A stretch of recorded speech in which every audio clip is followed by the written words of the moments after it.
Folks, Black Star Network is here. Hold no punches! I'm real revolutionary right now. Black power. Support this man, Black Media. He makes sure that our stories are told. Thank you for being the voice of Black America, Roland. Stay black. I love y'all. All momentum we have now, we have to keep this going. The video looks phenomenal. See, this difference between Black Star Network and black-owned media and something like CNN. You can't be black-owned media and be scared. It's time to be smart. Bring your eyeballs home. You dig?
is Wednesday, October 11, 2023. Coming up on Roland Martin Unfiltered, streaming live on the Black Star Network.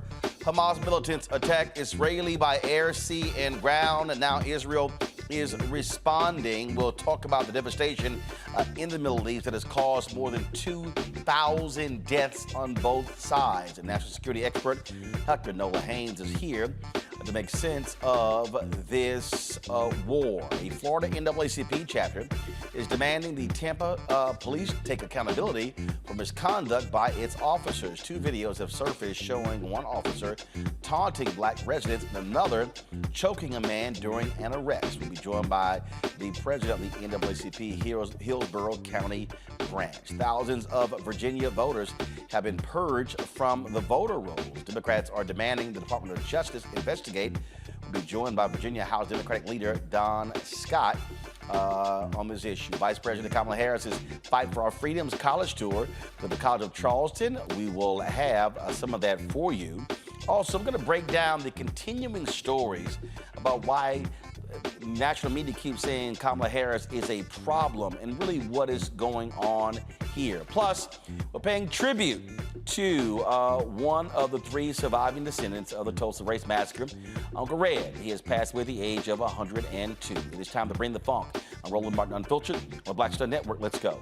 He's got it. Whatever the miss, he's on it. Whatever it is, he's got the scoop, the fact, the find. And when it breaks, he's right on time and it's rolling. Best believe he's knowing. Putting it down from sports to news to politics. With entertainment just for kicks, he's rolling. It's Uncle Roro, y'all.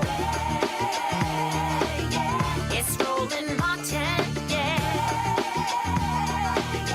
Rolling with Roland now. He's funk, he's fresh, he's real, the best, you know he's Roland Martin now.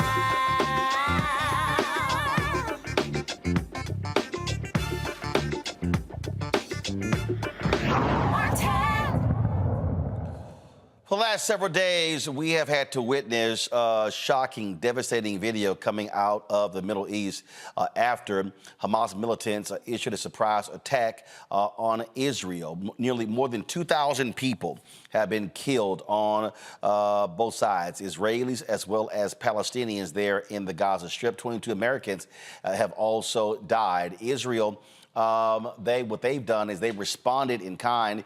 They have banned electricity, water, and other items coming into the Gaza Strip. Other countries are enforcing a blockade as well. They are attacking and going after many of the Hamas strongholds there in the Gaza Strip. Prime Minister Benjamin Netanyahu and National Unity Party leader Benny Gantz says the government will not pass any laws or make any decisions that do not concern the conduct of war. Now, President Joe Biden, he, of course, has also been speaking out. He spoke again today, making it clear that the United States stands strongly and firmly with Israel. This has led to a lot of back and forth on Capitol Hill. You also have members of both parties talking about what needs to be done to actually provide additional resources to Israel in this battle. So many different things have been going on. You've had various universities. Various students at the university has been issuing statements. Some of them highly critical. You've got folks who've also been criticizing. They've been criticizing members of Congress. Folks are making decisions. Do they stand with Israel? Do they stand with the Palestinians? You've got critics of Black Lives Matter Chicago for what they've been posting. And so we've just seen, again, a significant number of folks speaking on both sides, multiple sides of this issue. It has led to a lot of consternation as we're seeing again as these bodies are being pulled out of the rubble. We're seeing reports, and unfortunately, a lot of disinformation on social media as well, trying to understand exactly what is going on, over there as we speak. Here's President Biden speaking a little bit earlier. Give me 1 second, all right, folks. Let me just pull this. Let me just pull this up. Here we go. I mean, I've been doing this a long time. I never really thought that I would see and have confirmed pictures of terrorists beheading children. I never thought I'd ever. Anyway, but there are countries in the region that are trying to be of some help, including Arab nations that are trying to be of some help. So, Doug Emhoff, who is, of course, the second gentleman who is married to Vice President Kamala Harris, he is also Jewish. He also spoke today. Here's what he had to say. You're all hurting. The entire Jewish community is hurting.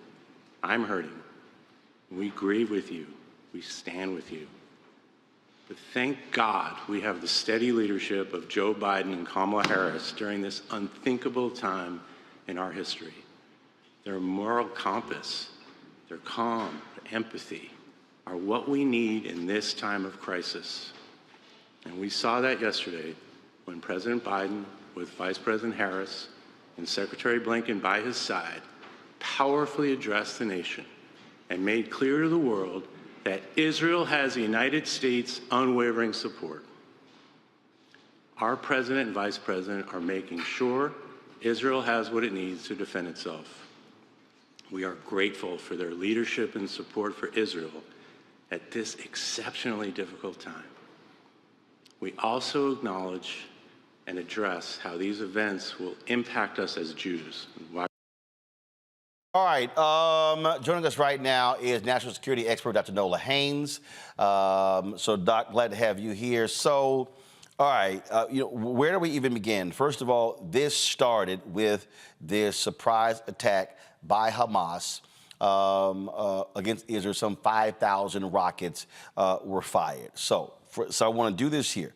A lot of people really have no understanding of anything in this region. So let's first do this here.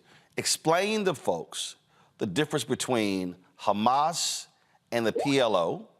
And so when you see people talking about they stand with Palestine, it doesn't mean that they are defending Hamas. So explain to people who don't quite understand this region at all.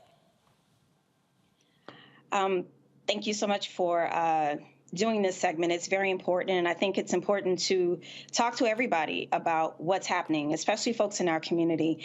And that is a great starting point. You know, we can go all the way back to 1948 when the State of Israel was even founded. This is how far this goes back. It goes all the way back there.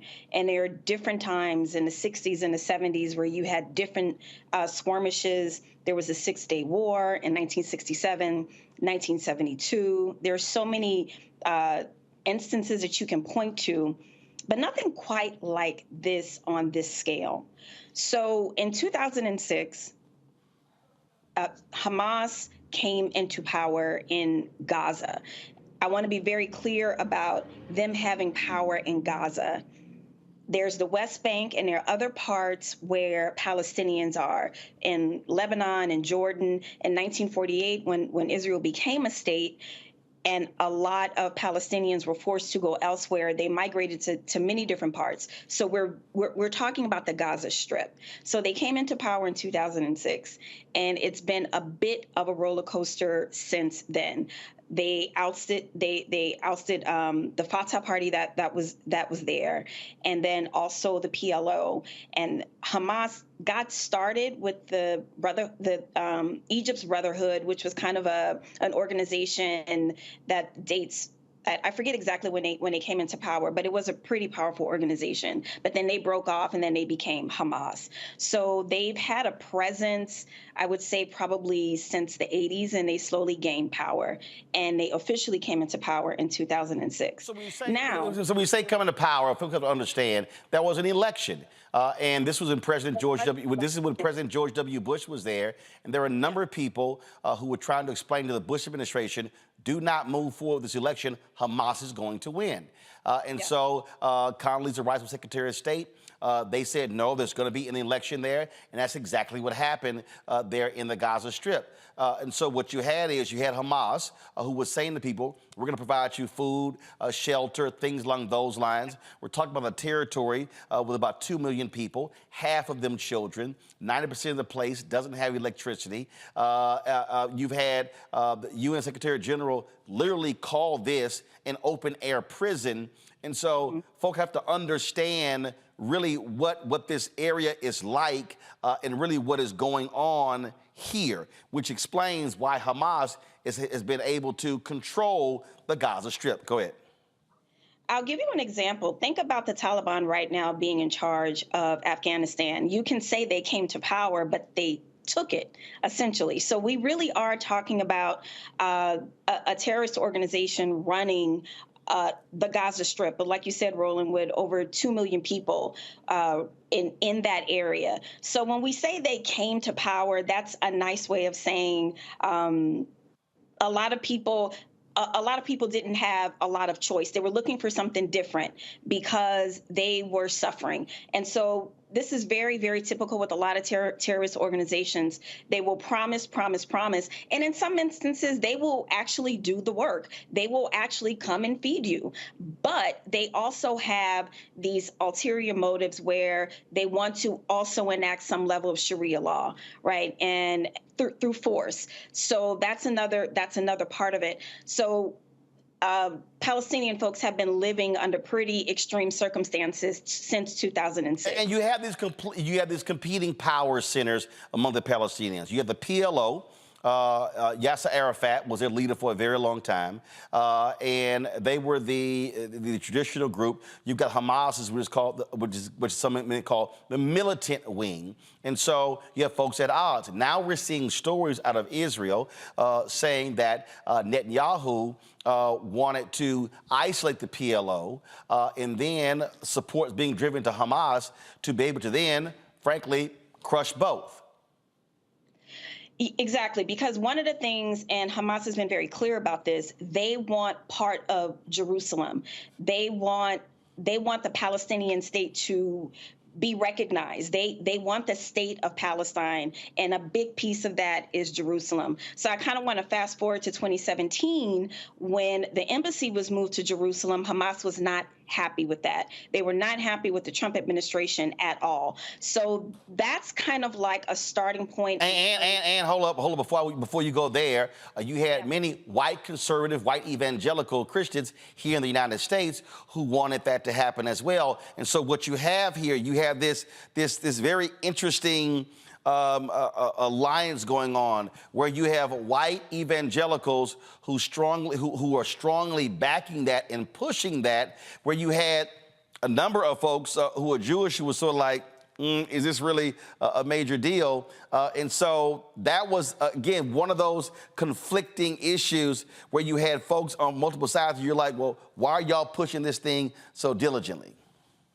Right. And I am not a biblical scholar. Yes, I did go to divinity school, but I leave that to my colleagues who know more about that, where that really goes all the way back. That's a biblical textual argument. Right. A lot of evangelicals will stand 10 toes down on. They really will. And they see Jerusalem as being the crowning jewel, right? So when the embassy was moved to Jerusalem, you're right, there were a lot of evangelicals, not just white ones, a lot of evangelicals were very happy about that, but Hamas was not happy about that at all, because they see that as part of the legitimate state of Palestine. So that tension in 2017, we are seeing an escalation. Right. And on top of that, the Abraham Accords. So there's this process of normalizing Israel. And what I mean by that is for other states in the Middle East to recognize Israel as a sovereign state. And so the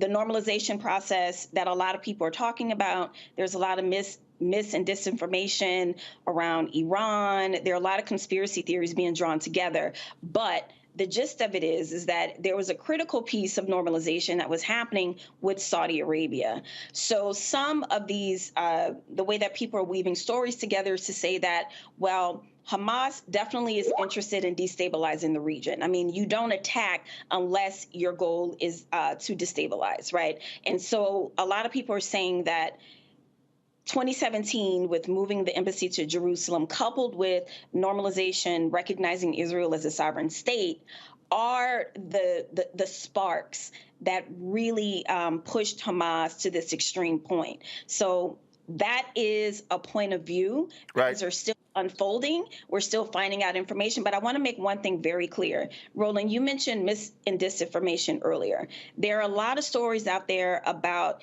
Iran having direct involvement in helping this happen. We do not have evidence of that.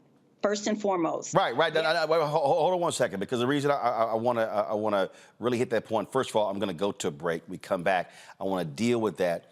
Because when President Biden spoke yesterday, he was attacked by a lot of right-wing folks. He didn't mention Iran. They were behind this. These are the same people who were yelling Iraq had weapons of mass destruction.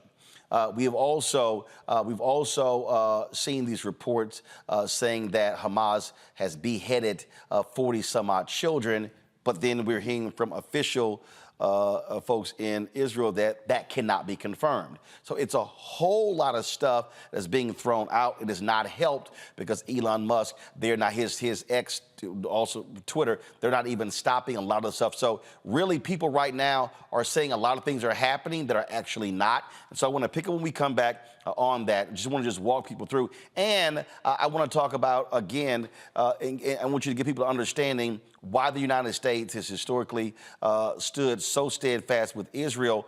And then we're going to also get into why do you have this relationship, this alliance, if you will, between a lot of African Americans and the Palestinians. And so people need to understand there's a whole lot of things here at play. Geopolitics, American politics, yes, oppression, racism, you name it, all these things are happening. And right now, so many people are now being sort of pushed into a corner where people are saying, all right, who are you with? It's either Israel or the Palestinians. You can't be for both.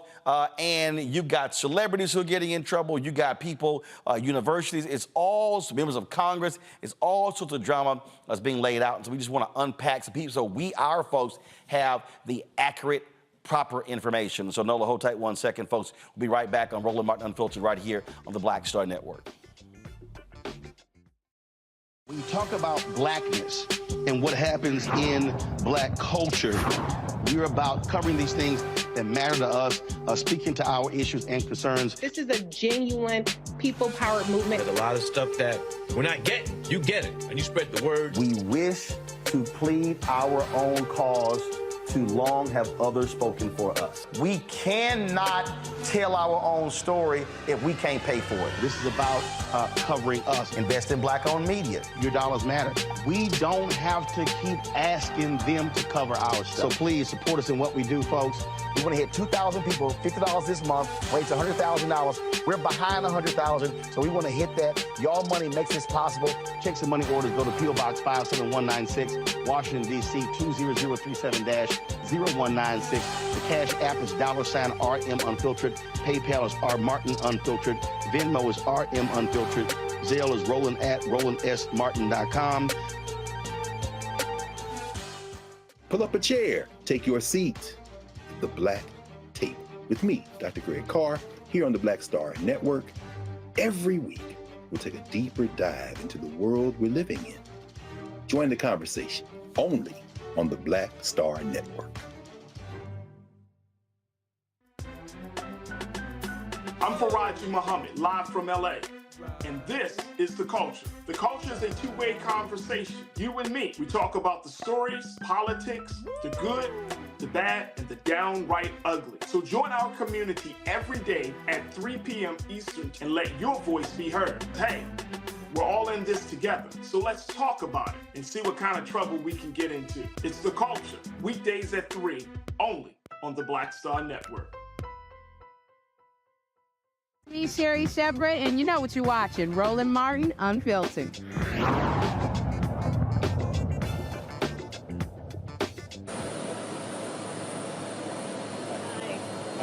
Well, it's good to be back in Charleston, but I want to just first of all say a few words about what's happening in Israel right now. And needless to say, I'm completely outraged by what has taken place. We are looking at extreme acts of terrorism that must be condemned in no uncertain terms. There is absolutely no justification for terrorism. The President and I take very seriously our commitment to Israel and to the people of Israel, to support them, and in particular to give Israel what it needs to defend itself. One of our highest priorities, of course, is the safety and well-being of American citizens, and that will continue to be among our highest priorities. It is also critically important that as we have been, we will stay in constant communication and contact with our allies, with our Israeli partners, with members of Congress, as we have been doing in these last few days. In fact, this morning, I was on a call that the President was on with Prime Minister Netanyahu, which is now one of many calls that have taken place, to restate our commitment that is unwavering to stand with Israel and the Israeli people. So thank you.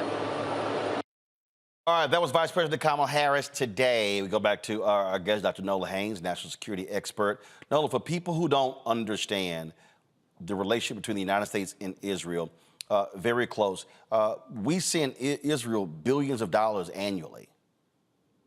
Yeah. This relationship goes all the way back to 1948.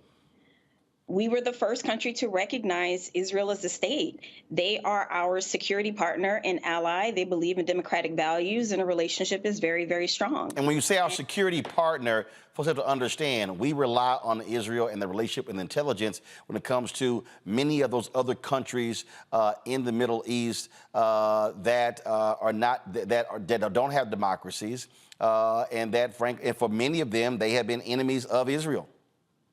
And vice versa. Absolutely.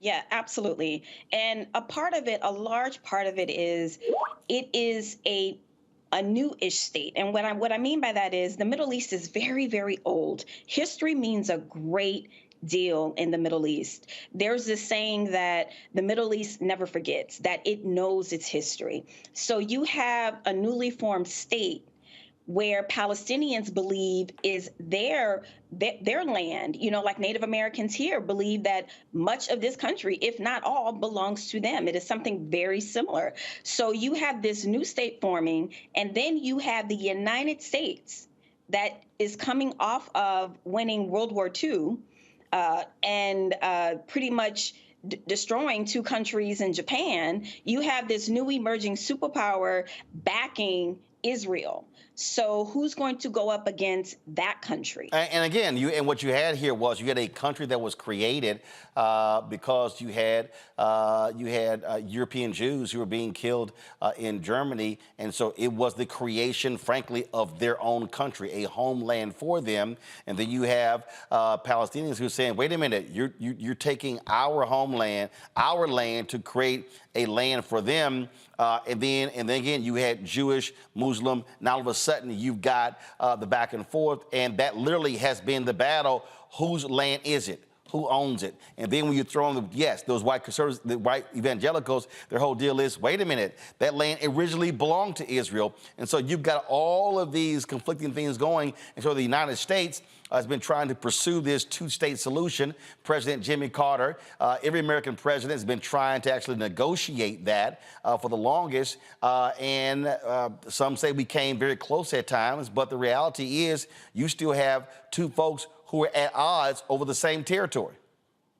Exactly.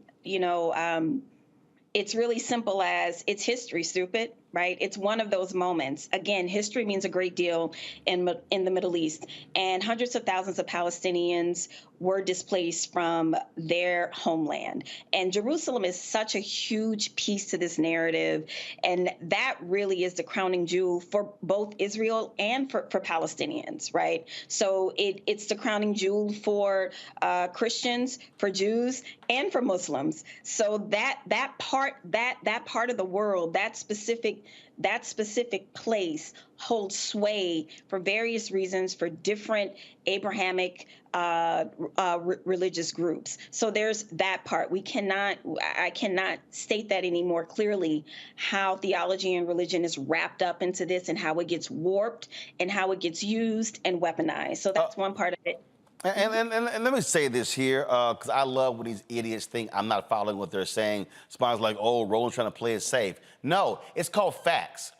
So the problem is, it's a whole bunch of people out here who are black, who are white, or whatever, who actually have no idea what the hell they're talking about. They have no understanding of this region, no understanding of the history, don't understand how we even got to this point. They can't tell you the difference between Hamas and Hezbollah or any of those things. And so, yeah, what we're not going to do is we're not going to sit here and go through hysterics. We're going to actually give folks critical information. Now, to that particular point, before we went to the break, you said there's been no confirmation that Iran has been involved in this. The Wall Street Journal had a story that dropped a couple of days ago, crediting sources as saying that Iran helped Hamas plan this. But Israeli intelligence and American intelligence have not been able to confirm this. And that story dropped, and then what happened? Folks ran with it. It was like, oh, there you go, Iran was involved. See, I don't like people who instigate and play with fire and then try to hide their hands, because this is serious. You know, we're not playing around here. You know, you come out with allegations like that, you need to have evidence to back it up. So what I know is there is no evidence yet to confirm that. Now, with that said, does that mean that Iran has not been complicit in terms of, you know, funding terrorist activities, partnering with Hamas? I'm not saying that. Regarding this specific situation, there is no evidence. And then another story that is out there that is also disinformation so far is about Hezbollah in Lebanon. There's a story that's... Hold on. Before you even go there, again, for folk who are clueless, who don't know, what is Hezbollah? Hezbollah is another Hamas-like organization out of Lebanon. You know, I want to say this, Roland. I've studied terrorism for a very long time. And one of the things that has been swirling around, a question over the last couple years, you know, has terrorism retreated, or do we still need to worry about it? Well, what happened a few days ago, clearly we still need to worry about it, right? And so I was one of the people out there saying terrorism has not gone away, but I was looking more at Afghanistan and Western Africa. And I will admit, you know, this Hamas strike has definitely taken everyone by surprise. But because Hamas has done what it's done, and they have had different partnerships with different terrorist organizations in the region, people are also bringing Hezbollah and Lebanon into the mix too. I'm glad you said that, because there was a lot of criticism of U.S. Officials by saying, hey, the Middle East is quiet. It has been. I mean, really, what you heard a lot in the Middle East were the protests in Israel when it came to Netanyahu trying to change the judiciary there. You had massive protests happening there. For the longest, it was quiet. So the reason this has blown folks away, because it seemingly came out of nowhere, and then you've had Israeli and American intelligence officials say they didn't even see this coming.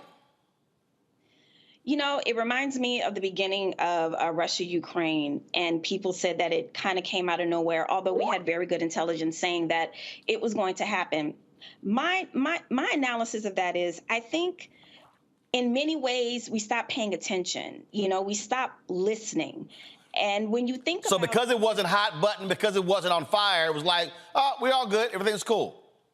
Exactly. And again, I'll give Putin as an example. Putin had been saying all along he wanted the former USSR to be, you know, to go back to its former glory. He had been talking smack about Ukraine for a while. He thinks that Ukraine is beneath Russia, that they belong under the boot of Russia. He's made these statements, but how seriously did we take this, right? Even with this massive intel failure, with Hamas attacking Israel in over 20 different locations, 20.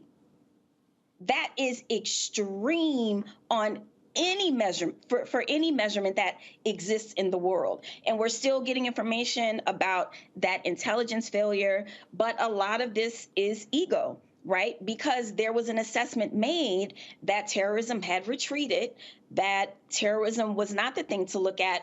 Many indicators said that what we should be looking at is not global terrorism, but proliferation of WMD. There was some information out there that was saying that. So, you know, I don't have the full story yet. I don't know what contributed to the intel failure, but somebody took their eye off the ball. So, a lot of somebodies took their eyes off the ball. Right, because for more than 20 locations to be attacked in Israel, that's a lot of planning. That's a lot of chit chat going on somewhere.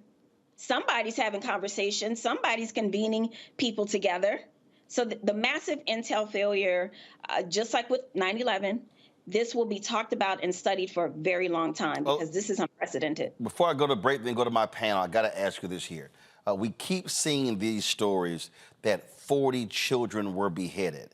But I'm also hearing that it's not been confirmed. What do you know? That it's not confirmed. So this, again, and for people to understand, when a story like that just gets thrown out there, what it creates in the mind of people, oh, these people are so heinous, do whatever you want to them. So so again, we keep seeing it, and in fact, I've seen some stories where initially journalists say, oh, they actually saw the bodies. Now those media companies are backing off of those initial reports. Right.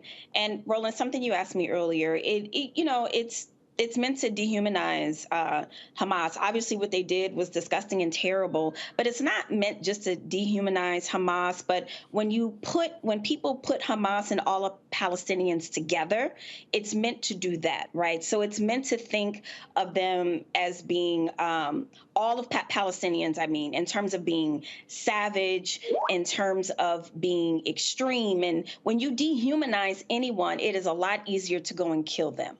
Right. So what Hamas did was disgusting and heinous on every single level. But the one thing that I do want to say, the one thing that I know is also very important to this administration is recognizing the difference between what Hamas did and Palestinians just trying to live their lives every single day. That is a distinction that this administration is standing on. And I'm happy that they are, because it is a distinction. And for people that are saying, well, they voted them in, well, you can't call them a terrorist organization today and not yesterday. So either they are and they have been, which is to say, I'm sure there was a lot of,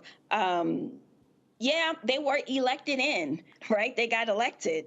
So you can't just make up that they're a terrorist organization just today, right? Without following that thread. So yes, they are technically in power, but there are a lot of everyday Palestinians who just want to live their lives, and they in no way deserve what's happening to them. All right, hold tight 1 second. I got to go to break. We come back. More of Dr. Nola Haynes, plus our panel as well. You're watching Roland Martin Unfiltered right here on the Black Star Network. Don't forget, if you're watching on YouTube, hit the like button. Same thing you're watching on our OTT app. Support us in what we do. Send your check and money orders to P.O. Box 57196, Washington, D.C., 20037-0196. Cash App, $RM Unfiltered. PayPal, R Martin Unfiltered. Venmo is RM Unfiltered. Zelle, Roland at RolandSMartin.com. Roland at RolandMartinUnfiltered.com. And be sure, of course, download the Black Star Network app, Apple phone, Android phone, Apple TV, Android TV, Roku, Amazon Fire TV, Xbox One, Samsung Smart TV. And be sure to get a copy of my book, White Fear, How the Browning of America is Making White Folks Lose Their Minds, available at bookstores nationwide. Download the audio version on Audible. We'll be right back. Hatred on the streets, a horrific scene, a white nationalist rally that descended into deadly violence. White people are losing their damn minds.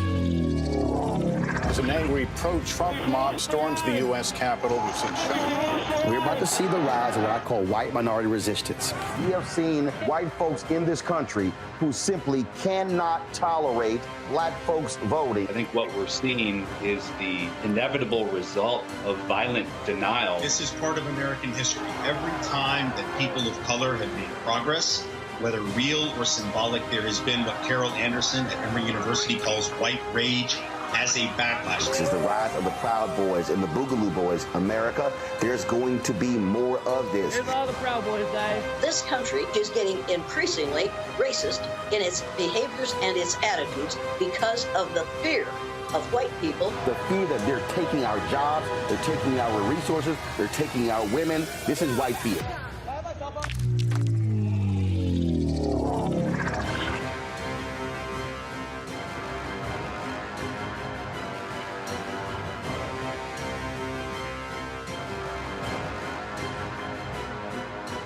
On the next Get Wealthy with me, Deborah Owens, America's Wealth Coach, you're going to learn about the silver tsunami, which means that 1 million people are turning 65 every day and they're going to need some kind of care.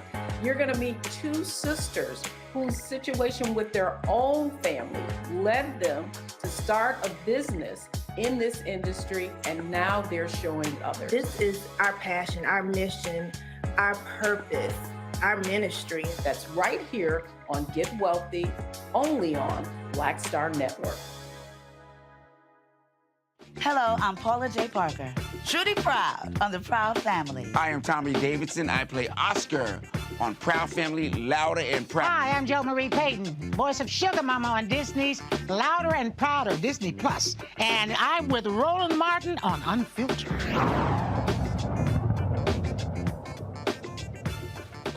All right, folks, welcome back to Roland Martin Unfiltered. My panel, joining us, we have Dr. Nola Haynes, Dr. Larry J. Walker, assistant professor, University of Central Florida, Rebecca Carruthers, vice president, Fair Election Center out of Washington, D.C., Scott Bolger, an attorney out of D.C. as well. Glad to have all three of you here. It has been a whole lot of discussion, Larry, everywhere about how people are responding. You got celebrities and organizations and people issuing statements, and who do you stand with? You're standing with Israel or standing with the Palestinians. You got people who are saying, how dare you not condemn Hamas? How dare you not condemn Israel? A lot of people have been talking about this here. Black Lives Matter Chicago posted this, and this was, of course, this image right here. I stand with Palestine. That is all. That is it. And of course, people were very critical because some of the Hamas folks who flew in to a concert there flew in as paragliders. So folks have found this to be extremely insensitive. They've been blasting them. Then you had the people who have been saying, well, this represents, all of Black Lives Matter. Well, that's not true, because the Black Lives Matter grassroots folks issued their own statement. The Black Lives Matter Global Network, go to my iPad, where they said that BLM Chicago is not affiliated with Black Lives Matter Global Network. And this is one of the things that happens, Larry, and this is one of the problems that Black Lives Matter has had. People, again, who carry the name BLM Chicago, but they're not actually part of the group. It's sort of like having a group calling themselves the NAACP Chapter. They're not tied to the actual NAACP. The people are blasting the entire Black Lives Matter movement. You've got universities where you got students that are releasing statements as part of organizations. Then you got folks like Bill Ackman, the billionaire, saying, oh, let's out all of these students so we don't hire them. And so you got a lot of people, Larry, who are like, you know what? I'm not going to say a damn thing because, frankly, if I take any position, it ain't helping me. Yeah, you make some excellent points. First of all, I'm glad you had Dr. Haynes on. I follow on Twitter, so she's provided some really excellent analysis on a very complex issue. And look, Roland, I worked on a number of issues relating to Israel, other foreign affairs issues when I worked on Capitol Hill. And as you, in your previous conversation, highlights, this is a very complex issue. And I think when it comes to the age of social media, there's a lesson a lot of people haven't learned, and it's that you can just remain silent. Not everyone has the expertise to talk about complex foreign affairs issues. And as you talked about, some universities have posted comments, obviously a lot of policymakers and celebrities, et cetera. And in some cases, many cases, those individuals just stay silent because they don't have an understanding of the complex issue, as Dr. Haynes has talked about the last several decades. But also, like I said, you can go further back than that to talk about these issues that relating to the region. The other thing I want to talk about, Roland, you mentioned is BLM in Chicago. Once again, this idea of to remain silent and just kind of when you're not an expert, this is not your area or expertise, just to stay out of it and let those who study these issues relating to foreign affairs and understand the Middle East, to let them have a general conversation about what's going on. The other thing I want to highlight, Roland, as it relates to BMLA and Chicago and that statement they put out, it feeds the flame of right-wingers and those who are anti-Black to once again give one example of an entity who puts out a statement on social media to highlight why Black Lives Matter, the organization itself doesn't matter, and obviously trying to assert that they want to affiliate themselves with terrorism, which we know is not accurate. But overall, once again, this issue is relating to what's happening in Israel right now. It's a complex issue, and it needs context. And that's why I'm so happy that you had Dr. Haynes on, because members of the Black community, in particular on social media, are talking about this issue, and a lot of folks have no idea what they're talking about. But the thing here, Rebecca, is that there are people who have been highly critical of Israel and their treatment of the Palestinian people. You have folks who say, guess what? They have a right to fight back. Jimmy Carter wrote a book calling what Israel is doing to the Palestinians, calling it apartheid. A lot of people took offense to that as well. You have significant emotions. But I think if you strip all of that away, here is, for me, how you look at it. Death is death. And so Hamas attacks Israel. People at a concert, you see the stories of them storming kibbutz, killing people in their homes, the videos that are being taken. And then, of course, how Israel responds, killing Palestinians. Right now, more than 2,300 people are dead. I wouldn't be celebrating anybody or anything. Death is death. This is pain. This is suffering. And family members are having to deal with this, whether you are Palestinian or Israeli. What we're watching is simply unattainable. There's so much that's happening so fast. There's so much misinformation. There's disinformation. And just to remind your viewers, this is one of the most highly concentrated areas on the planet, the most population-wise dense. Something else that's also an issue is that there currently isn't an ambassador to Israel from the United States. So that also hinders us from having an adequate response and actually having that information gathering that's so important, especially in the first few days of this conflict. The other issue, taking a step back and watching this, is it is disheartening as I'm listening to U.S. officials talk about what's happening. I'm waiting to hear about the talk about peace. How do we back up? How do we move away from the precipice that we're currently at, where the whole region can devolve into further negative consequences? How do we actually just slow down, let tempers go back down in order to figure out what is the solution? What are the constructive things that can happen next? And so what I'm concerned is that in the U.S., we're playing politics with this issue, with, like you said, there are so many innocent people on all sides who are being unjudiciously murdered, slaughtered, killed, reports of raping, reports of all sorts of atrocities. And I think all of us need to take a step back, let this cool down just a moment so we can figure out what is the peaceful way forward, because what's happening now is not sustainable. Regardless of how people feel the response should be, we can't do this for the next week, the next months, the next years. We have to figure out a way forward. But the reality, Scott, that is Israel has made it perfectly clear. They are going to destroy anybody tied to Hamas, and that is actually happening. And they're leveling in any building where Hamas may be in. Yeah, with the U.S., without the U.S., so in spite of the U.S., they're going to go in and turn Gaza to rubble. And, you're right, death is death. Let me just say this, though, because I follow Nola also. Hamas is not Palestine. Hamas is not Palestinians.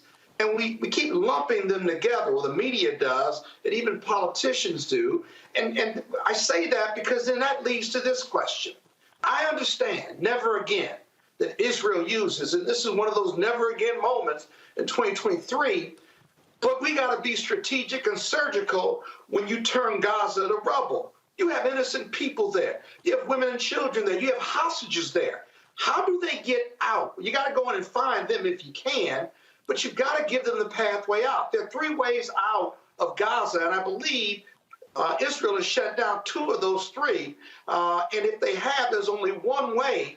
You've got to give those people time to get out if you're going to turn it to rubble. If you don't, you are doing, if you go in indiscriminately and say to hell with everyone and everybody, then you're just repeating this cycle of violence. I understand that Israel is going to do what they're going to do, right? And emotionally, I don't blame them.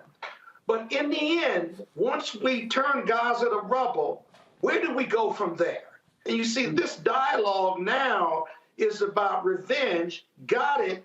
But as soon as you get through that, right, and we honor the dead and we mourn the dead, we still got a big-ass problem in the Middle East. And maybe this triggers some type of resolution. But I got to tell you, there's a lot of violence on both sides. And you can't resolve or settle a conflict as long as bombs are being dropped on all sides. And so the other thing is, we got to, if you're critical of Israel in the U.S., right, they label you anti-Semitic. It has always bothered me that there is blame to go on both sides. There's tit for tat on both sides. But if you criticize Israel, you criticize them in any way, shape, or form, white America and others will label you anti-Semitic. We got to stop that because both sides have to take some responsibility.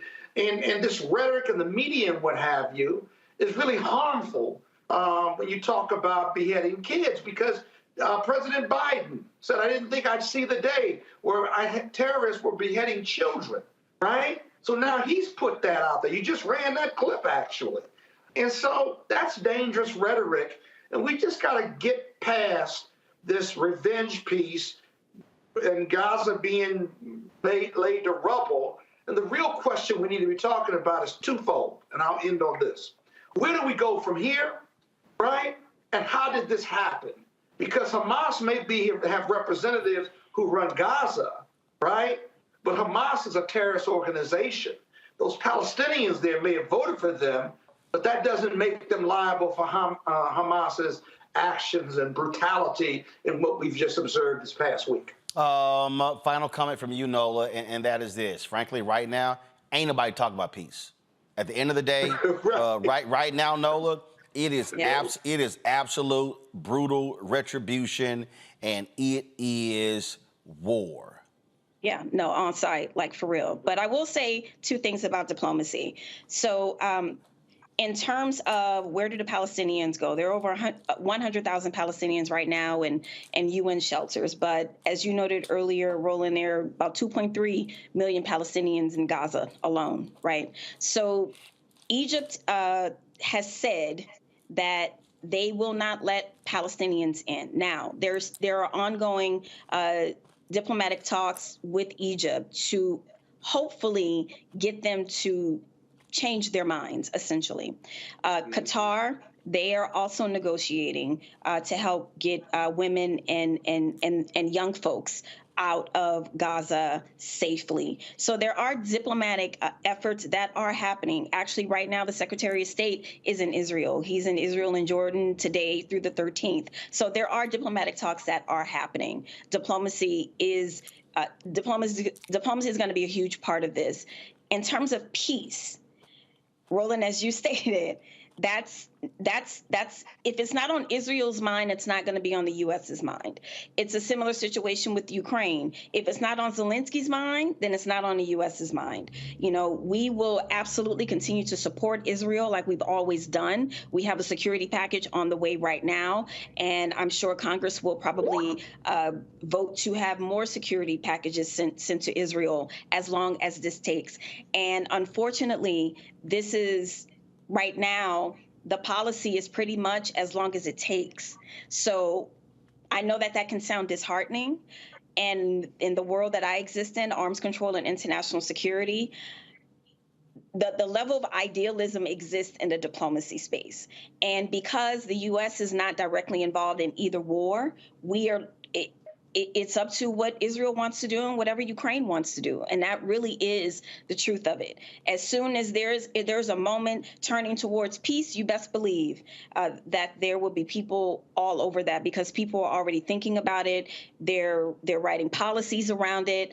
There are people who are wanting peace and who are thinking about peace.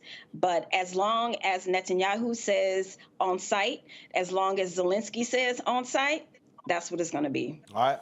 Dr. Nola Haynes, we appreciate it. Thanks a lot. Thank you. Folks, when we come back, we'll talk with the Tampa NAACP about police brutality there. Plus, in the next hour, the constant attacks on Vice President Kamala Harris, saying, oh, she's missing. She's been working. I'm going to unpack and deconstruct really what is at play here. You're watching Roland Martin Unfiltered right here on the Black Star Network. All change is not growth. Right. But thoughtful change is real good fertilizer. And that's what has been so beneficial to us. But you also were not afraid of the pivot. Well, and I'm a black woman in business. Come on, I don't care how I dress up. I don't care who I'm speaking with. I don't care what part of the world I am in. I still am a black woman in business. Being afraid of the pivot, being fearful of change is not what got me here. Respectful of change, respectful of pivot, yeah. Fearful, no, no.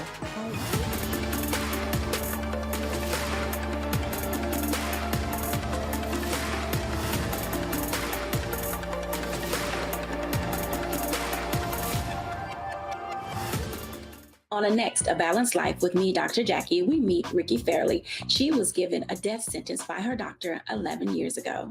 But for Ricky, giving up was not an option. She declared war on her disease, turned her entire life upside down, and won the battle. I know that God left me here to do this work. And when you talk about faith, faith is what got me through. I mean, I had to relinquish my faith and give my life to God and say, okay, God, what have you got for me? And He gave me my purpose. And that's why I'm here. Her amazing story of strength, balance, and survival here on A Balanced Life with Dr. Jackie on Black Star Network.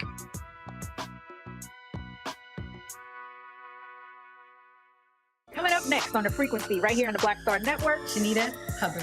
We're talking about the ride or die chick. We're breaking it down. The stereotype of the strong black woman. Some of us are operating with it as if it's a badge of honor. Like you even hear black women like aspiring to be this ride or die chick, aspiring to be this strong black woman trope at their own expense. Next on The Frequency, right here on the Black Star Network.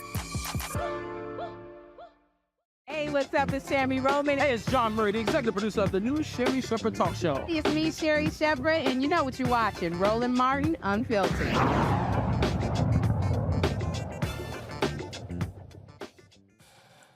The Tampa, Florida Police Department, folks, under heavy scrutiny after videos of police misconduct were released. One video shows an officer taunting black residents during a bust, and the other is an officer suspended or putting his hands on a black man's neck during an arrest. Both incidents happened last year. Joining me now from Tampa is the Hillsborough County NAACP branch president, Yvette Lewis. Yvette, have y'all had conversations with the police department? What have they said? Basically, with the first incident, a veteran police officer that has been there for 10 years, they said that he was just having a bad day, the police officer was. He was having a bad day. This is coming from a person with a badge and a gun where somebody could end up being killed. That is correct. And that came from the chief of police here. And the other gentleman, they covered it up and hid it for so long, but they just said he was very remorseful and he was sorry for what he did. So neither one was suspended? The second one where he was choking the guy out, he got 3 days suspension. But that's it. So let me tell you, these incidents, like you said, Roland, happened last year. They called me to put the fire out because they knew the community would be in an outrage. But why did you have to put the fire out? That's their job. Thank you. So, and I refuse to accept the explanation that they gave, which was one was having a bad day, and the other one, it was a good arrest, and so therefore everything was good. And you know, and these gentlemen are still on the police force and still doing things to the community, and there's a lack of distrust with what's going on. So no response from the mayor, from the city council? Nothing from the mayor. The mayor has been absolutely silent. And this is the thing, the mayor is a former chief of police.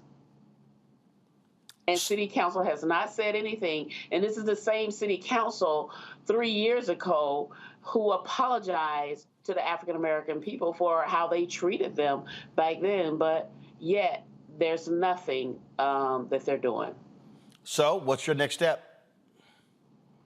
The next step is definitely reaching out to the Department of Justice to look into this matter, to see what is going on, because this police department has a history of biking while black, arresting people for riding a bicycle, and renting while black, arresting people and evicting people out just for a simple arrest or something that a police was called out to. So I have definitely reached out to the Department of Justice to investigate this police officer, the police department, for what they're doing.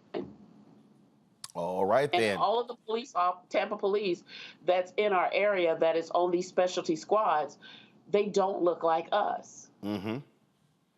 All right. Well, Yvette, certainly keep us abreast of what happens next. Hopefully you're going to get some answers from the elected officials there in Tampa. Thank you. I hope to as also well. All right. Thanks a bunch.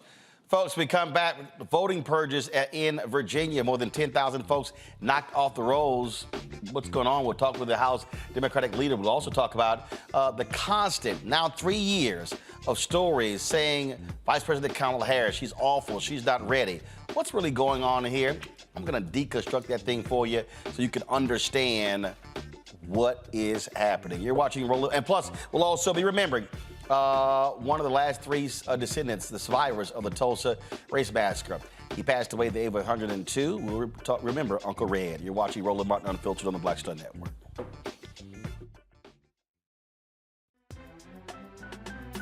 I'm Faraji Muhammad, live from LA. And this is The Culture. The Culture is a two-way conversation. You and me. We talk about the stories, politics, the good, the bad, and the downright ugly. So join our community every day at 3 p.m. Eastern and let your voice be heard. Hey, we're all in this together. So let's talk about it and see what kind of trouble we can get into. It's The Culture, weekdays at 3, only on the Black Star Network. On the next Get Wealthy with me, Deborah Owens, America's Wealth Coach, you're going to learn about the silver tsunami, which means that 1 million people are turning 65 every day, and they're going to need some kind of care. You're going to meet two sisters whose situation with their own family led them to start a business in this industry, and now they're showing others. This is our passion, our mission, our purpose, our ministry. That's right here on Get Wealthy, only on Black Star Network. All change is not growth. Right. But thoughtful change is real good fertilizer. And that's what has been so beneficial to us. But you also were not afraid of the pivot. Well, and I'm a black woman in business. Come on, I don't care how I dress up. I don't care who I'm speaking with. I don't care what part of the world I am in. I still am a black woman in business. Being afraid of the pivot, being fearful of change is not what got me here. Respectful of change, respectful of pivot, yeah. Fearful, no, no.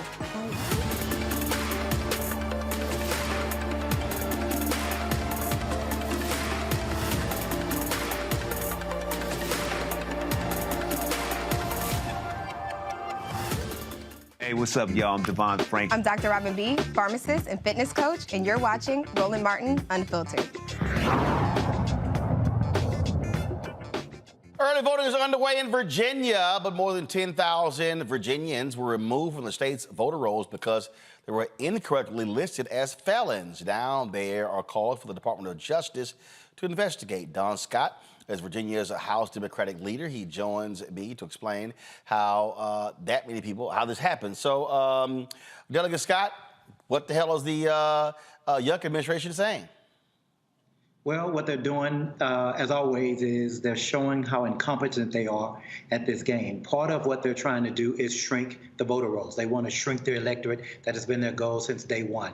Just a few months before the election, a month before the congressional elections in 2022, they accidentally processed 256,000 registered voters at the very end, right before the election, stuff that should have been done a long while ago. So we already know that their goal is to prevent folks from voting. This latest snafu is another attempt by them to disenfranchise voters, disproportionately disenfranchise African-American voters, and that is what they've done, and that's what they've proven to do every opportunity they get. Thankfully, we have a congressional delegation along with our state delegation that has been calling for a federal investigation. We're asking the U.S. Attorney to take a look at this, the Department of Justice to take a look at what they're doing here in Virginia. We have some of the most consequential elections of our generation coming up. This is the election that will decide whether women will continue to have bodily autonomy or their own reproductive health in Virginia. This is the election that will determine whether we will continue to fund public schools and not throw away our public education system by an experimental lab school system that the governor wants to do. This is an election that will determine whether we will legalize marijuana in Virginia and create an adult use legalization market in Virginia. This is the election that will make sure that we continue to move forward with equity and criminal justice reforms in the Commonwealth of Virginia. Any idea who those 10,000 are? We don't know, and we're asking for that. They've said that there are 10,000, but we think it only disenfranchised some other number, maybe 300 people. We just don't believe them. They don't have credibility on this issue. We know for a fact we have many members in our own House of Delegates where I serve who are election deniers. And so we don't trust them, and we really need to have an outside organization come in and look over their shoulder, because this is no coincidence that these things happen well within 30 days of the election on November 7th. And this in November 7th, we'll be electing all 140 members of the General Assembly, 100 in the House of Delegates, where I serve, and 40 in the Senate. And so it's not a coincidence that within 30 days of the election, they're playing with the voter rolls again. Rebecca. Besides asking Department of Justice to come in, what is the party doing to make sure that folks are double checking their registration to make sure that they're eligible to get out and vote? That's a great question. We are doing everything in our power to let the community know what is going on. We're using text messages. We're using social media. We're using our attorneys to let folks know that these things are going on, that they should really be examining and making sure that they're registered to vote. We're telling them to go to the website iwillvote.com to make sure that they are registered to vote. They can check their voter registration there, or they can go to the Virginia Department of Elections website to verify that they are registered. They have to put their information in, and they can do it easily on their cell phone or on a laptop or other device. But we can find out within moments whether they're still registered or not, because we know that they are doing everything in their power to remove them. We're going to be challenging every vote. If they try to prevent folks from voting, I still tell everybody, still go and vote. And if we have to fight to get your vote counted after the fact, even if it's a provisional ballot that you cast, the law permits us to do that to make sure that you are allowed to vote. Scott? Hey, Scott Bolton here. Two things that I'm sure your lawyers are thinking about, and maybe you can confirm it. Of course, Scott. He's an alpha man. Of course they are. But go ahead. Well, his lawyers are Kappas, brother. I'm sure the lawyers. No, they're not. No, they're not. Go ahead. Okay, brother. Let me just ask you this. We're not going to have this Divine Nine fight tonight. Right. Okay, so there are expedited FOIA requests. There is temporary restraining orders, injunctive relief. I hope the lawyers are looking at that, because I think you can meet both of those requirements just based on the public information that I've been listening to. Are those on the table? Because that'll get you the PR and hopefully the relief that you really ultimately want to get the word out. Well, it was in the Washington Post today. It's in all of the local papers today. The information is getting out, and we're making sure that we're doing that. The Alliance Group, you may have heard of them. They're our attorneys here for the Democratic Party of Virginia. We have a voter protection unit, and we're doing everything in our power to make sure that we have a legal strategy that's aggressive, and if we need to litigate, we will. Can't win without them. Thank you. Larry? Yeah, sure. Thanks for coming on this show. So you talked about you have a number of some of your colleagues are election deniers, but you mentioned you don't have an idea who these voters are. So I'm curious at first, what are some of your colleagues on the other side of the aisle have to say?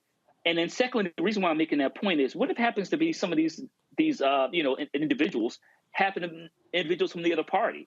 And particularly, I make that point because you mentioned they're election deniers, and there's always questions about, in Virginia and other states, that it's rigged. So I'm curious about what some of your colleagues, your Republican colleagues, would say about this issue. But that's a great question. They hadn't said a whole lot. They've been very quiet. They've deferred to the governor on this issue. They've been very quiet. And I'm always amazed. The last election in 2021, when they won the majority by a slim margin, they were not denied elections. If the system worked fine when they win, but when they lose, then it's something wrong with the system. So I'm not surprised that they would try to use tactics right now so they can build in some early excuses on why they should lose this election.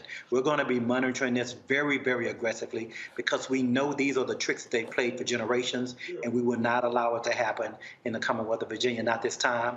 We're on top of it. We're going to continue to monitor it very aggressively. Thank God we have a state delegation and a federal delegation that is asking and monitoring the situation and asking for an aggressive follow-up from the U.S. Attorney. Unfortunately, our Attorney General here, Jason Miyares, hadn't said a word about this. He's a Republican, hadn't said a word about this. He'll investigate anything that has nothing to do with this type of stuff outside of his purview, but he won't look at these issues that affect the rights of the citizens of the Commonwealth of Virginia. All right. And folks, as a reminder, we're going to be in Fredericksburg on Monday, continuing our conversation with House Democratic candidates there. It's a community conversation in Fredericksburg. We're going to be right there, Zion Church of Fredericksburg, beginning at 6 p.m. Eastern. Want you to pack the house out. Look forward to seeing all of you there. We, of course, were in Suffolk last night, Virginia Beach on Monday. Again, in Fredericksburg is next week, and then we're going to make our way to Petersburg and also Richmond as well. Delegate Don Scott, I appreciate it. Always good to see a fellow Texas A&M Aggie and Alpha brother on the show, always leading the way, unlike Scott's Kappas. Whatever. All right. Thank y'all. Y'all have a great night, and I appreciate y'all having me on. Let's stay on this game. Let's stay focused. We can win this election. We only have to turn 3 seats, and y'all are now speaking to I will have the opportunity to be the first African American ever to become Speaker in the Commonwealth of Virginia. So thank y'all for having me. All right, let's make it happen. All right, Don, thanks a lot. I appreciate it. All right, folks, don't forget, in Virginia, October 16th, the voter registration deadline to vote in this year's election. Those who register after this date through Election Day can still do so and will vote using a provisional ballot. October 27th is the deadline to apply for an absentee ballot to be mailed to you. Virginians can request an absentee ballot through the mail, fax, or online. November 4th, the last day of early in-person voting, and deadline to apply for an absentee ballot in person. Early in-person voting will end at 5 p.m. and November 6th is the last day a voter can request an emergency absentee ballot.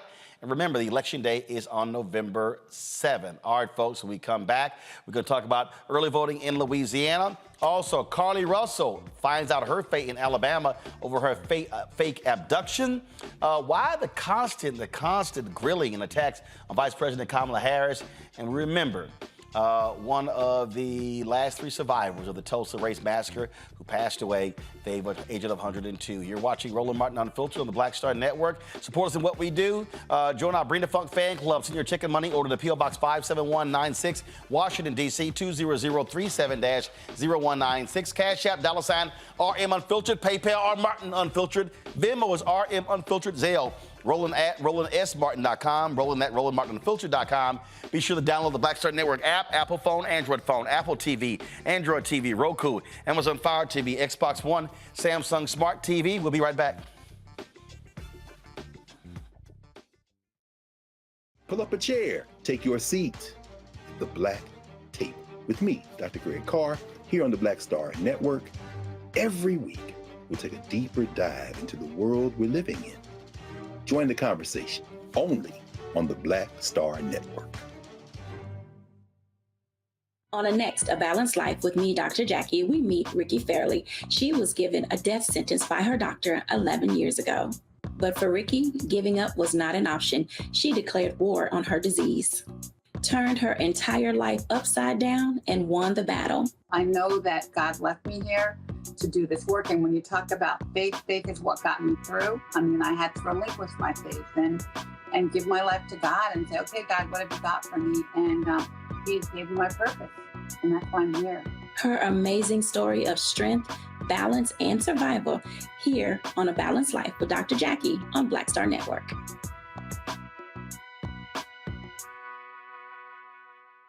When you talk about blackness and what happens in black culture, we're about covering these things that matter to us, speaking to our issues and concerns. This is a genuine people-powered movement. There's a lot of stuff that we're not getting. You get it, and you spread the word. We wish to plead our own cause.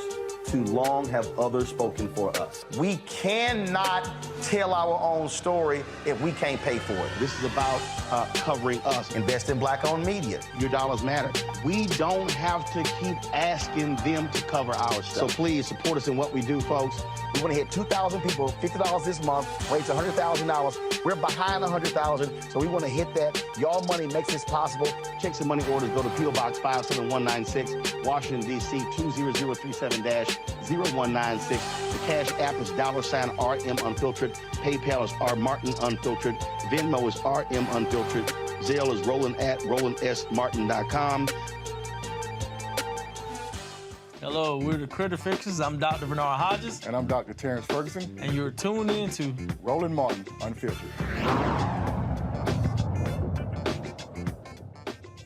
Folks, Louisiana's election takes place on Saturday. Polls will open at 7 a.m. and close at 8 p.m. You can still vote if you're in line to vote by the time the polls close. If you have not voted, be sure you head to the polls to cast your ballot.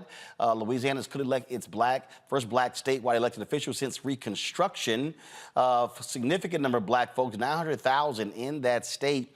Who can vote. If black voters turn out in record numbers, former Transportation Secretary Dr. Sean Wilson could very well get into the runoff. Of course, if he gets into the runoff, then that election will be held in November. Folks going to turn out.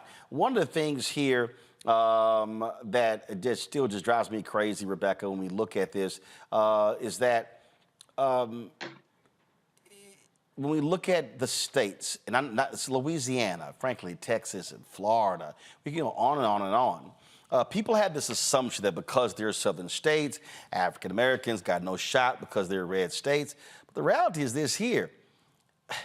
If we get our numbers, and I keep saying this, if we get our numbers up 65, 70, 75% of eligible African Americans, we can sweep elections.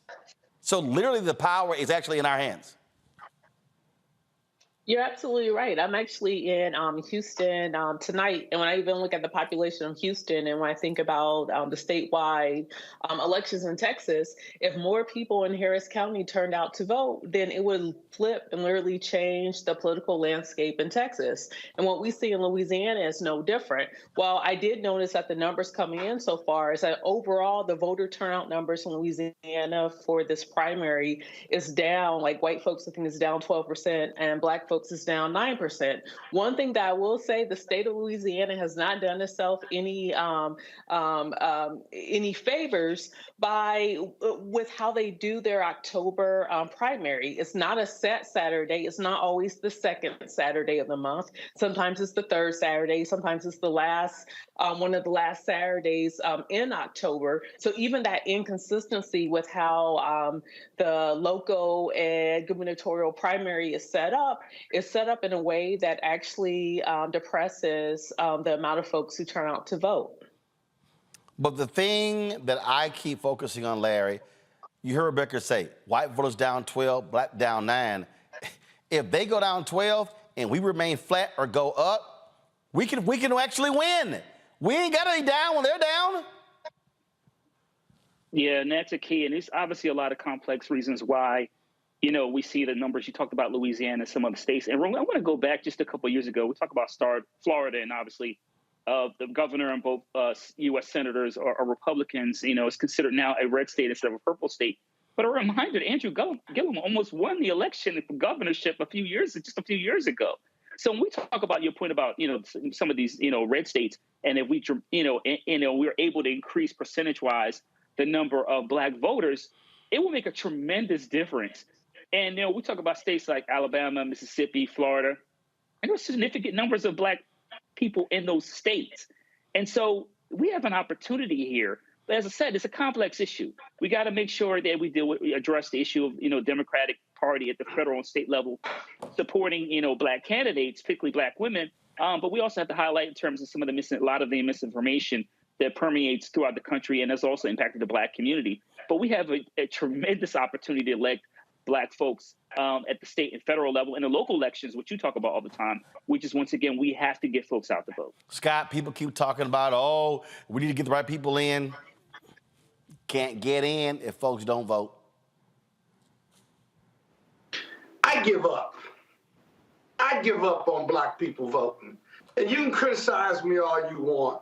Our futures could have changed America if we would just get out and vote. Here's a question for you, Roland, and here's a book for you, your next book, right? Why we won't vote. Top 3 reasons why black Americans just won't vote. A simple process could change their lives and change their communities and their state and the country. And they just won't do it. 60 to 70% of us, that's easy, just won't do it. What's your top 3 reasons for why black people won't vote? I think that without a doubt, number one. No, I think number one is if that has not been your way of life and you've seen it growing up, you likely are going to then grow up and say, I don't see that big deal. When I see people, and Rebecca, I think you speak to, when you see people who their parents made this a priority, matter of fact, there's at the National Civil Rights Museum in Memphis, there's a placard there. There's a quote from a young black girl, and it says, all I want for my 18th birthday is a voter registration card. So that was so when something was denied from us, there was a fervor to actually get it. And I think, frankly, some people, they've accepted the laziness of it, and they are just, you know what, hey, I don't see this making a difference, so therefore I can sit it out. But they will complain, though. You got 2 more answers. No offense, it's your show, but a couple more. Rebecca, you give one. Larry, you give one.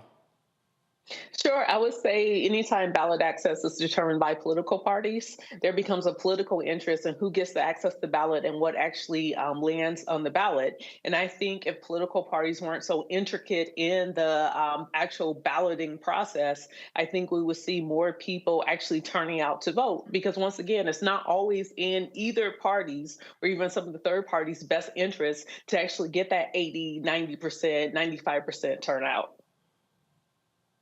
Larry? So, yeah, Roland, the point I want to make into what Scott says is I think black folks suffer from political exhaustion also. Listen, we talk about all these issues relating, states taking steps to infringe on the rights of black folks. And obviously the work the DOJ has been doing the last couple of years among some of the civil rights organizations, Legal Defense Fund, et cetera. But let's remember, what Jim Crow ended in 1965. And then since then, particularly what happened in 2013 in the Supreme Court, Scott knows that Republicans have consistently, we go back, pre-Jim Crow, to make sure that black folks, A, are not even seen as U.S. citizens. That's first of all.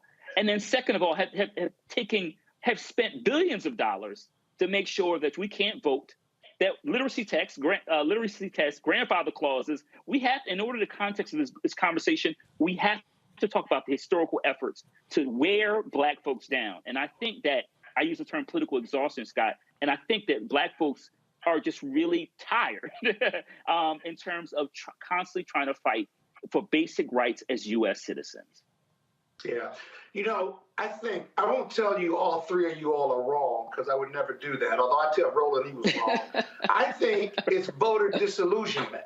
And maybe you captured that. Just completely disillusioned. Middle class, black underclass, poor folks, and some wealthy black people, just completely disillusioned with the political discourse and whether it's really going to make a difference in their day-to-day life. They just don't believe it. And if you didn't grow up voting, I'll be honest with you, it's easy to get disillusioned.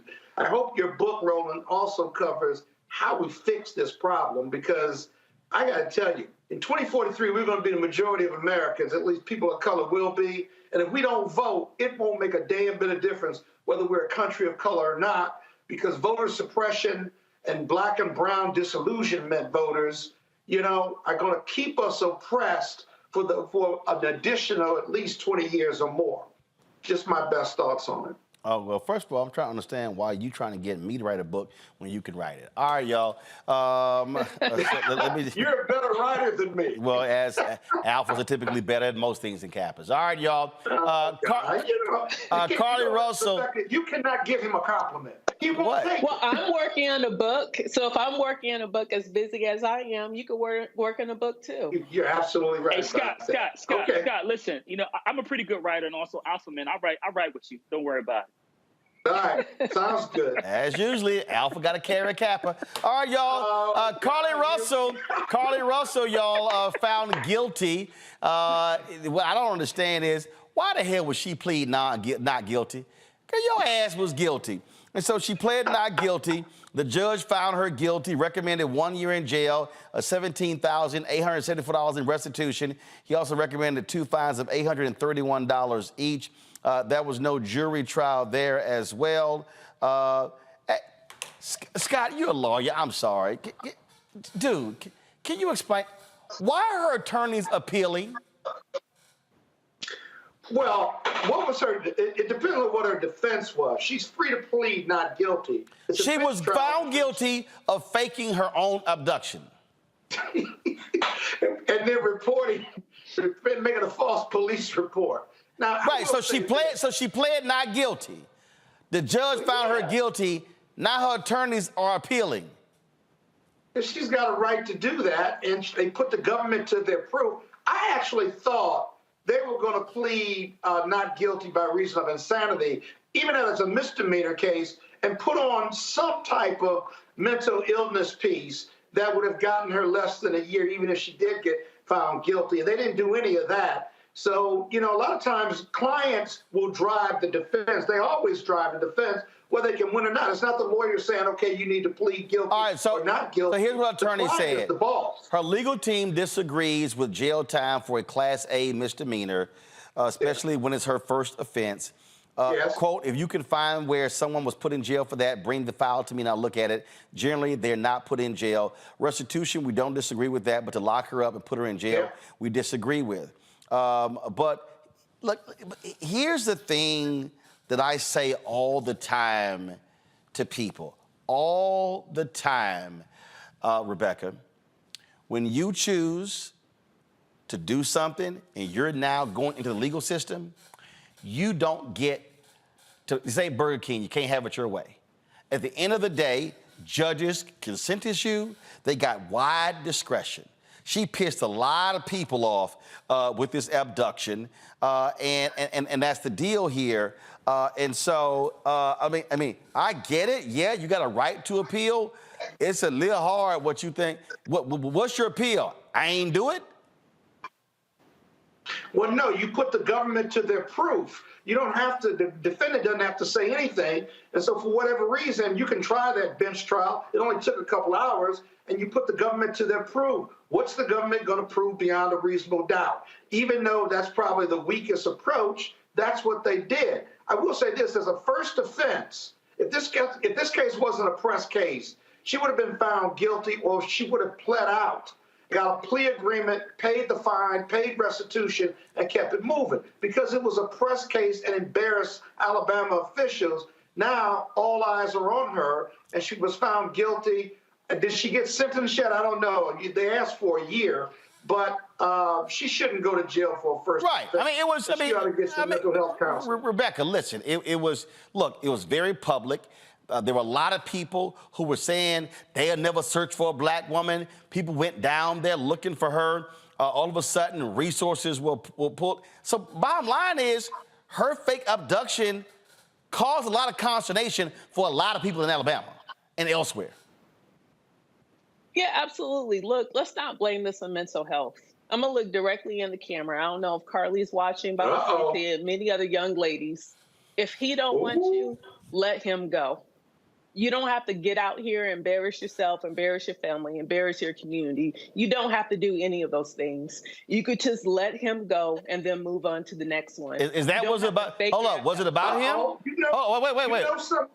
No. Was it about him? Because he was riding with her through the whole abduction. Then when the truth came out, he was like, "What the hell?" He was like, I don't know her. I don't know who she is. Look, I mean, there was many reports online that was suggesting that part of what happened was there was an issue between her and her boyfriend. But none of that was confirmed, though. Right. It was. That's why I'm saying that was information. No. Hold on. No. That's what people were talking about. Information and reports.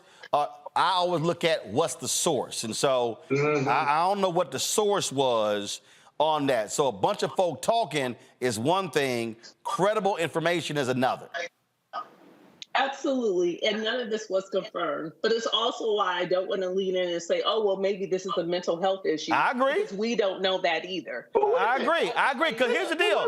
No. Hold on, Scott. Scott, calm down. No, Scott.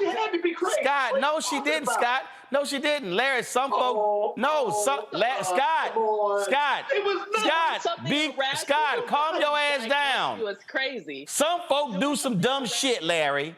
Some folk do some dumb shit. Yeah, that's keeping it 100 in this conversation. So listen, this is an unfortunate situation all the way around. Look, listen. We talk about black folks, particularly black women going missing. You know, we have black and missing. You've had them all rolling. Look, disproportionately, when black folks disappear, no one pays attention. And that's why what California did with a new Ebony Alert is so important. Because disproportionately, once again, we go missing, particularly black women. No one pays attention. No one cares. This story blew up, got national attention. Black folks are all over social media. Like you said, black folks are willing to travel to help look for this sister. And then we come to find out it's a hoax. So listen, often when people do crazy things, they tie to mental health. Listen, and we often know people who have mental illness you would never even know about it. So let's be clear about that. The bottom line is she made a really bad decision and it will harm her for the rest of her life. And regardless of what you do, you can always Google her name and this story will always come up. And so just she did damage now to herself. And just let me remind some people, it was a white woman in California. Go to my iPad. Her name is Sherry Papini. Guess what? She faked her abduction, and she was sitting here laid up with her boyfriend hundreds of miles away while folks were looking for her, and they were looking for her for a long time. Guess what? Sent her ass to prison for 18 months. So I know folk might say, oh, man, it's a black woman. No, the white woman went to jail for faking her abduction, and so that's what happens. All right, y'all, I got to go to a break. We come back. I want to talk about Vice President Kamala Harris.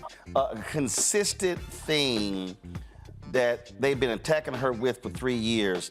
2 new articles out saying the same damn thing. I got to deal with this, y'all. We come back on Roland Martin Unfiltered on the Black Star Network. Coming up next on The Frequency, right here on the Black Star Network, Shanita Hubbard. We're talking about the ride or die chick. We're breaking it down. The stereotype of the strong black woman. Some of us are operating with it as if it's a badge of honor. Like you even hear black women like aspiring to be this ride or die chick, aspiring to be this strong black woman killed at their own expense. Next on The Frequency, right here on the Black Star Network.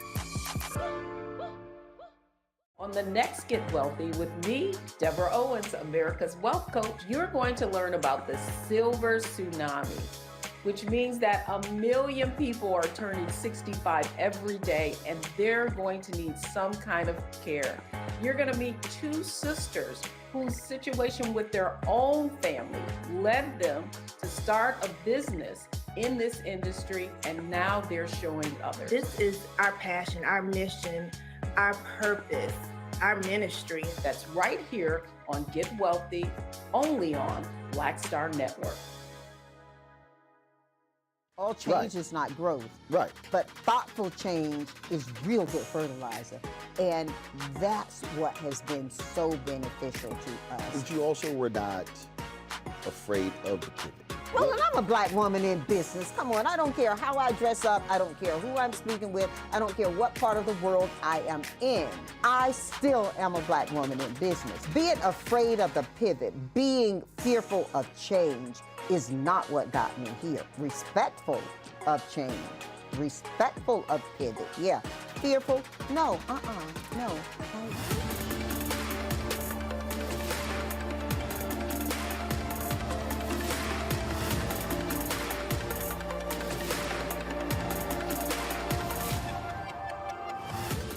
Hey, what's up, y'all? I'm Devon Franklin. It is always a pleasure to be in the house. You are watching Roland Martin Unfiltered. Stay right here.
All right, folks, welcome back to Roland Martin Unfiltered on the Black Star Network. For the last 3 years, we have seen story after story after story on Vice President Kamala Harris. We have seen stories, folks talking about, oh, how she's unprepared, how she's not ready, how she's, just you name it. All of these different stories.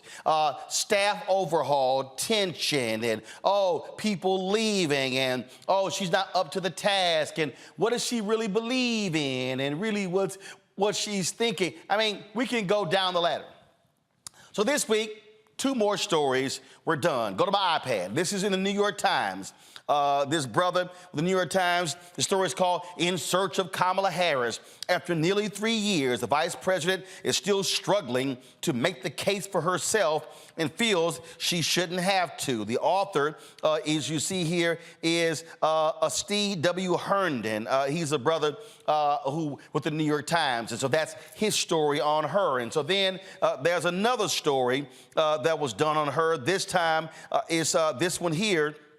It's in The Atlantic. Go to my iPad. It's called The Kamala Harris Problem. And so in this particular article here, again, it lays out again in terms of what the problem is. And so when you read, and matter of fact, even in this story right here, it lays out all of these different stories right here in the paragraph. But after nearly 3 years in office, the symbolic fact of Harris's position has proved more resonant than anything she's actually done with it. From almost the beginning, Harris's vice presidency has unfolded in a series of brutal headlines, exasperation, and dysfunction. Inside Kamala Harris's frustrating start as vice president, a Kamala Harris staff exodus reignited ignites questions about her leadership style. New book says Biden called Harris a work in progress. Kamala Harris is trying to define her vice presidency. Even her allies are tired of waiting. And it goes on and on and on and on. There have been story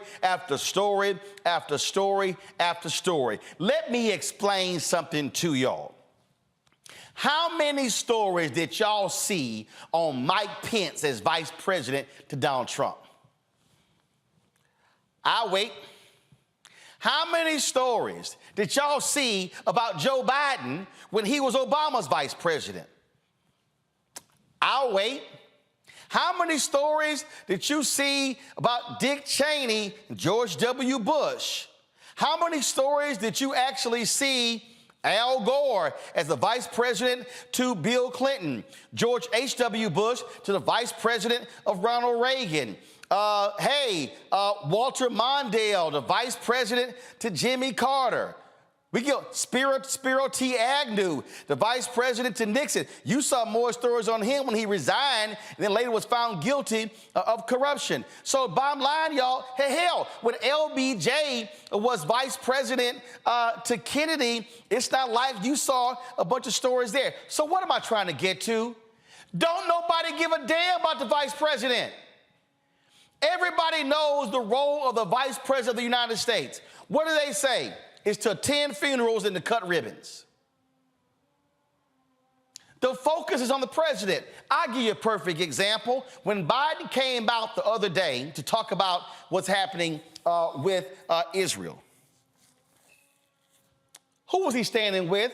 Blinken, the Secretary of State, Kamala Harris, Vice President. The reality is we have seen more of Vice President Kamala Harris. We've heard her speak more, be involved in more things publicly than we ever have any other vice president. And so when you read these stories, I mean, I just sit here and I just go, what the hell are y'all talking about? And so right here, in this story about Herndon, how Harris, this is the opening. All the conditions seem right for a chance to reset the narrative. Go to my iPad. Really? The Munich Security Conference in February. Y'all, wasn't nobody paying attention to that damn conference wasn't nobody. In this country, we focus on the president. And then you go through here, they talk about, how well, she didn't really get applause. It was polite applause. Then they go through here and they talked about her being a rising star with an inside track to be the next Democratic presidential nominee. No, she wasn't. Vice President Kamala Harris, as senator, had no inside track to be the next nominee. She had to run like everybody else. And then the story talks about a disappointing 2020 campaign. And it was. They made some blunders in the campaign. But then when you go through this article here, they go back to Munich. And then they go on about, how Biden and Harris should be doing a lot better. And the polling numbers and all different things along those lines. And I love this here. In interviews with more than 75 people in the vice president's orbit, there's little agreement about Harris at all, except an acknowledgement that she is a public perception problem, a self-fulfilling spiral of bad press and bad polls, compounded by the realities of racism and sexism. Duh. So you go through the article and you see more stuff. You see the attacks on her by Nikki Haley. And then you see the more attacks. And then you see all of these stories, the case for Biden to drop Kamala Harris, all this sort of nonsense. And then, of course, when you have fellow Democrats who, in the case of Senator Elizabeth Warren, who did not want to speak affirmatively about Harris being the nominee, and then how she called twice to apologize. Harris wouldn't take her phone calls. When Nancy Pelosi went on and didn't really want to answer the question, with some other candidates did not want to answer the question. We can go on and on and on. These things laid out. And so they interview some African Americans in this story, and then you go on here. And so I love this one here. I called top Democratic pollsters to gauge whether a Harris-led party kept them up at night. I talked with members of Biden's vice presidential selection committee to ask the question I've always wanted to know the answer to. Was Kamala Harris really chosen as a running mate because she had the right identity at the right time, the highest profile diversity hire in America? Here's why that is a bullshit-ass question from this brother. I'm going to roll y'all back to 2008. Do y'all remember the black man with a funny sounding name? Do y'all remember what they said in 2008? Obama, he can't pick a woman. America not ready for a black man and a white woman. They can, a black man and a woman to be the president and the vice president. Ooh, no, America ain't ready for that. So what did they say? Oh, you know what? If Obama gonna win, he gonna have to pick an old white man.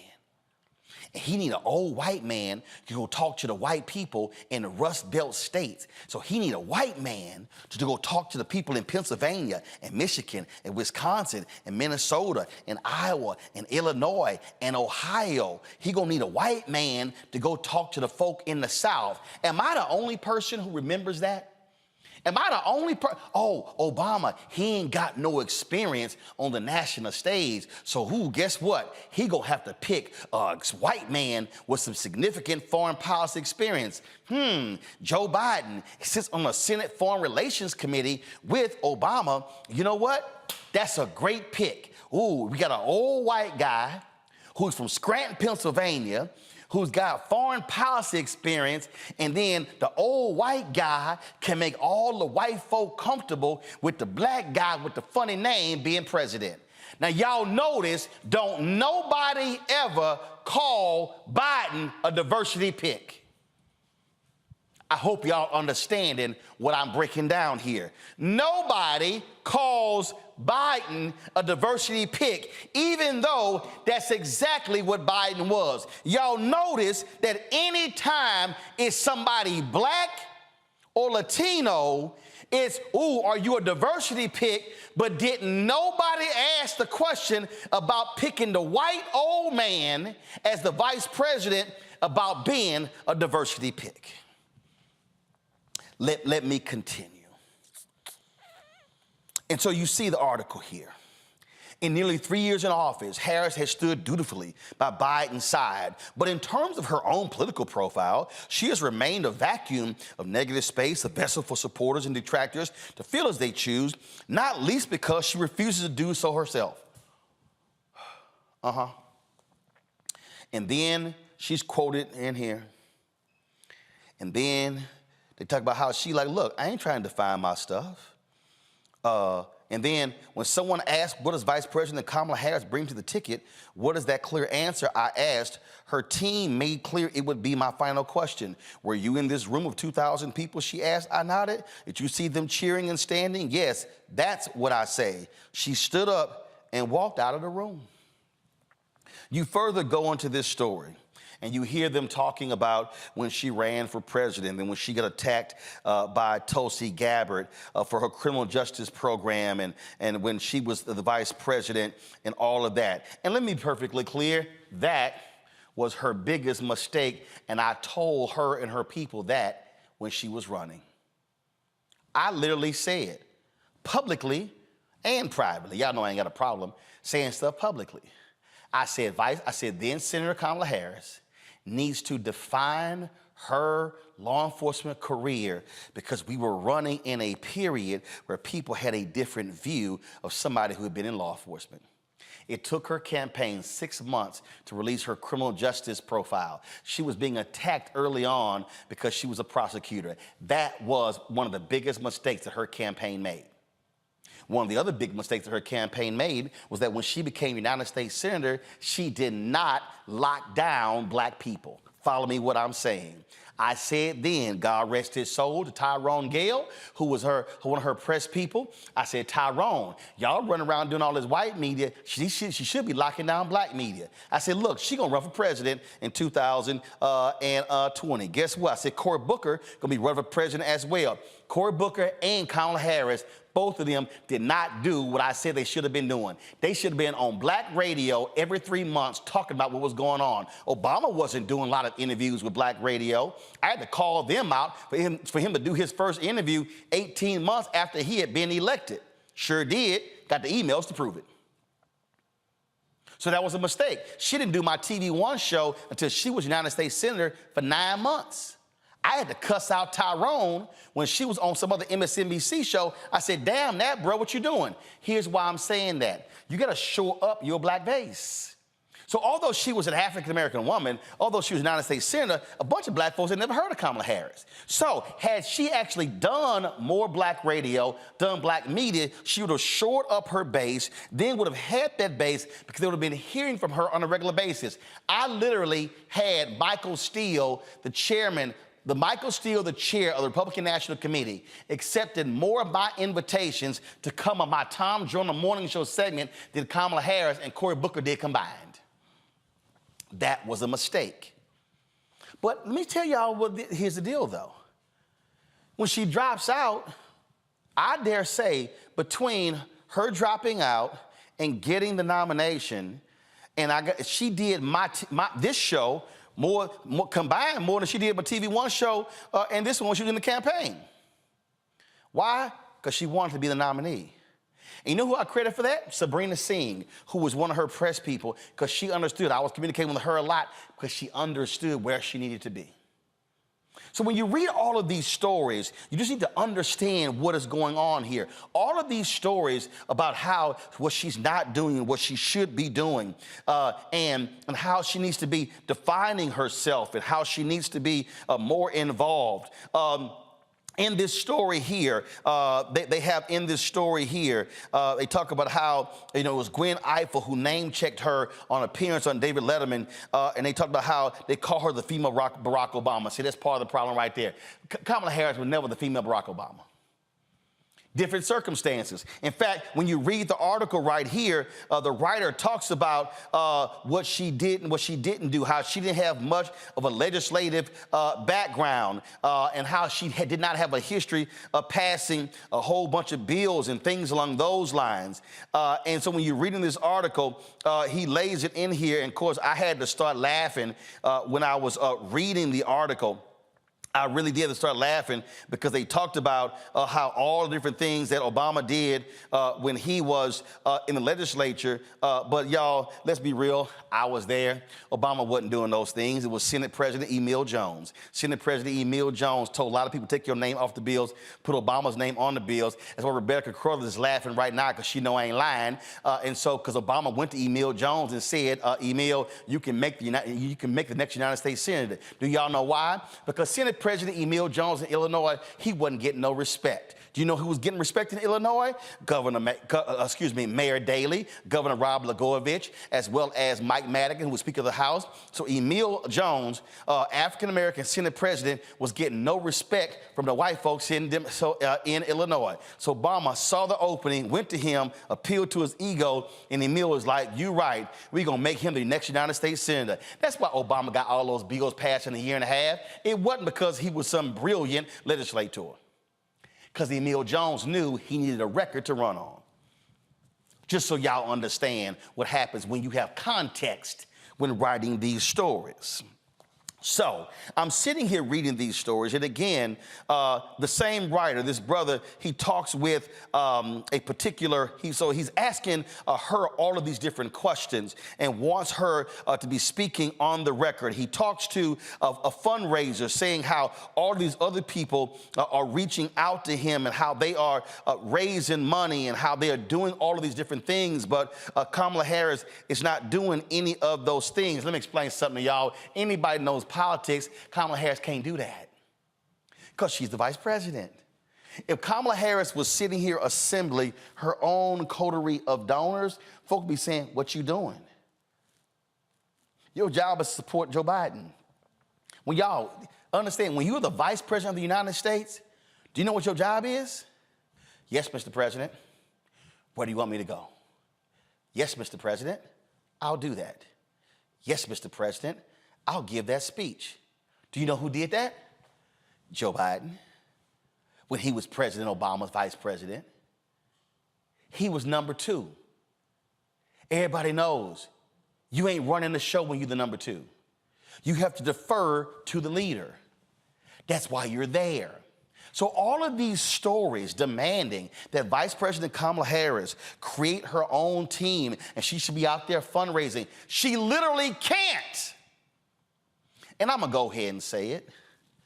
There are some people on Team Biden who needs to keep her in place. Let me be real clear. Folk are threatened because she's 59 years old. Oh, I'm gonna go ahead and say what other people cannot say. There's no doubt in my mind that there are some people in the orbit of Joe Biden who played a role in a lot of those stories being put out. In fact, in one of these articles, there's a staffer of the vice president's who criticized the amount of time that she spends on her hair and her clothes. She a woman. She a black woman, okay? It ain't like in one of the articles, she gets to just jump up, take a shower, throw some clothes on, walk out the door. Hello? That's called self-sabotage on inside your own team. So I need y'all to understand something. I need y'all, when y'all reading these stories, you gotta be asking yourself the question, why do I keep seeing all these same stories? What is actually going on here? Yes, I know Joe Biden is old. I know and people are like, well, could she be the next in line? Guess what? Ain't nobody asking about the number 3 in line. Oh, by the way, who's the number 3 to the presidency? The Speaker of the House? Hell, we ain't even got one right now. I'm saying all of this because you need to understand motive. What you need to understand is there are forces at play in the Democratic Party who do not want Vice President Kamala Harris to be the potential nominee come 2028, win or lose in 2024. Oh, I'm telling you right now, there are donors, there are activists, there are consultants who are sitting here going, we got our eyes on some other people. Whitmer in Michigan, the governor of Pennsylvania, Pete Buttigieg, who's transportation secretary, Gavin Newsom in San Francisco, in California. It's a whole bunch of folks who got their eyes on the White House, and they see Kamala Harris as an impediment to their guy or their gal being the next star of the Democratic Party. So I need y'all to understand when you see these stories. So here to me is a mistake that the Harris people are actually making. What has happened is, if you keep seeing these stories and the headline ends up being, and I'm gonna go back to it, this is the New York Times headline, is in search of Kamala Harris. They've already decided what the story is. So you're giving all these people access to you, and it's the same story. The other story that came from The Atlantic, again, this is the headline, the Kamala Harris problem. Look at the photo right there. Do you know what you don't see in these stories? You don't see them talking about the work that she's doing when it comes to black maternal health. You don't see them in these stories talking about how she's proactively engaging black men and others, which is a problem for the Democratic Party. What you don't see is them writing in all of these stories the actual work that she's doing, because what you see, the narrative is she's never at work. She's never at work. She's never at work. She's never at work. Even though there are the photos, there are all kind of video available, even including this week when she was sitting next to President Biden in the Situation Room as they were looking at what was happening in Israel. You're not going to see them talking about that. You're not going to see them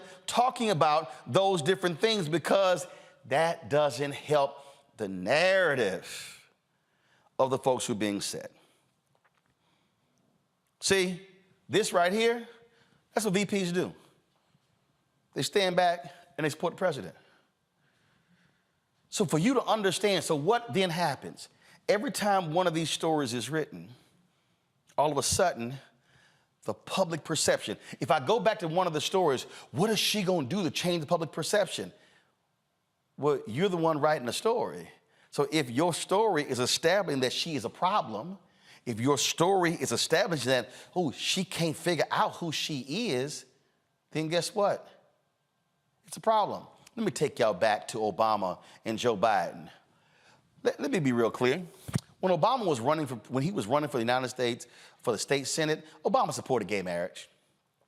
But then when he chose to run for the United States Senate, he knew he couldn't be in support of gay marriage because he knew that wasn't a winning strategy then. So guess what? He stood before the debates and talked about how he believed marriage was between a man and a woman. Obama never believed that.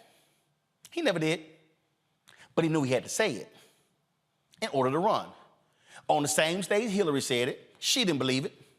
On the same stage Joe Biden said it, he didn't believe it. But they knew they had to say it because the polling data was clear where the voters were. So what happened in the term? Obama still wouldn't support same-sex marriage. But it was Joe Biden who went on Meet the Press. Obama was pissed because he felt that Biden got in front of his skis.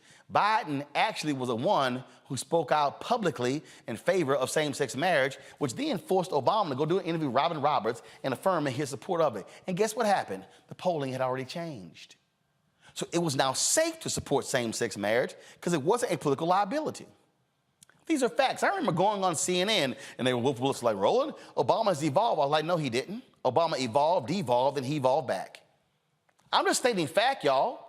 Obama literally signed a questionnaire for an LGBT group when he was running for state senator saying that he affirmed same-sex marriage. He later changed his position. These are facts. So I'm not sitting here, oh my God, Roland, you out in Obama. No, that's actually what happened.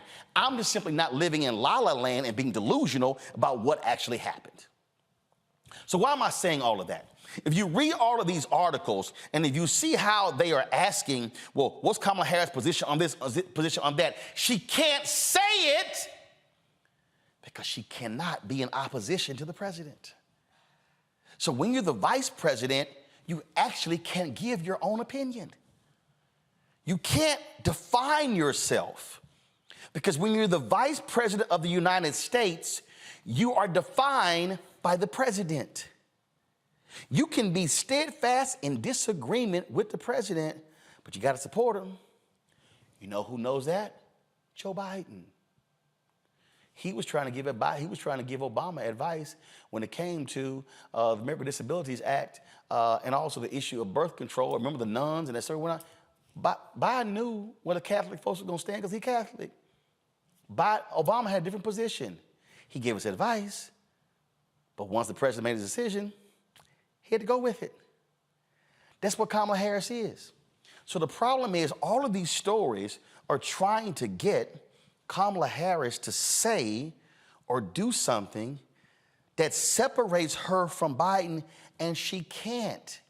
Vice President Kamala Harris will never be free to be who she is until she's no longer playing second fiddle to Biden. Now, if Biden and Harris wins in 2024, then by the second year, she then gets to have more freedom. Why? Because she has to position herself for her own campaign in 2028. Biden knows that, and so he's going to have to go ahead and do your thing, but because she still is going to be head of the Senate and she has to still make decisions, she still has to be marching in lockstep with the president.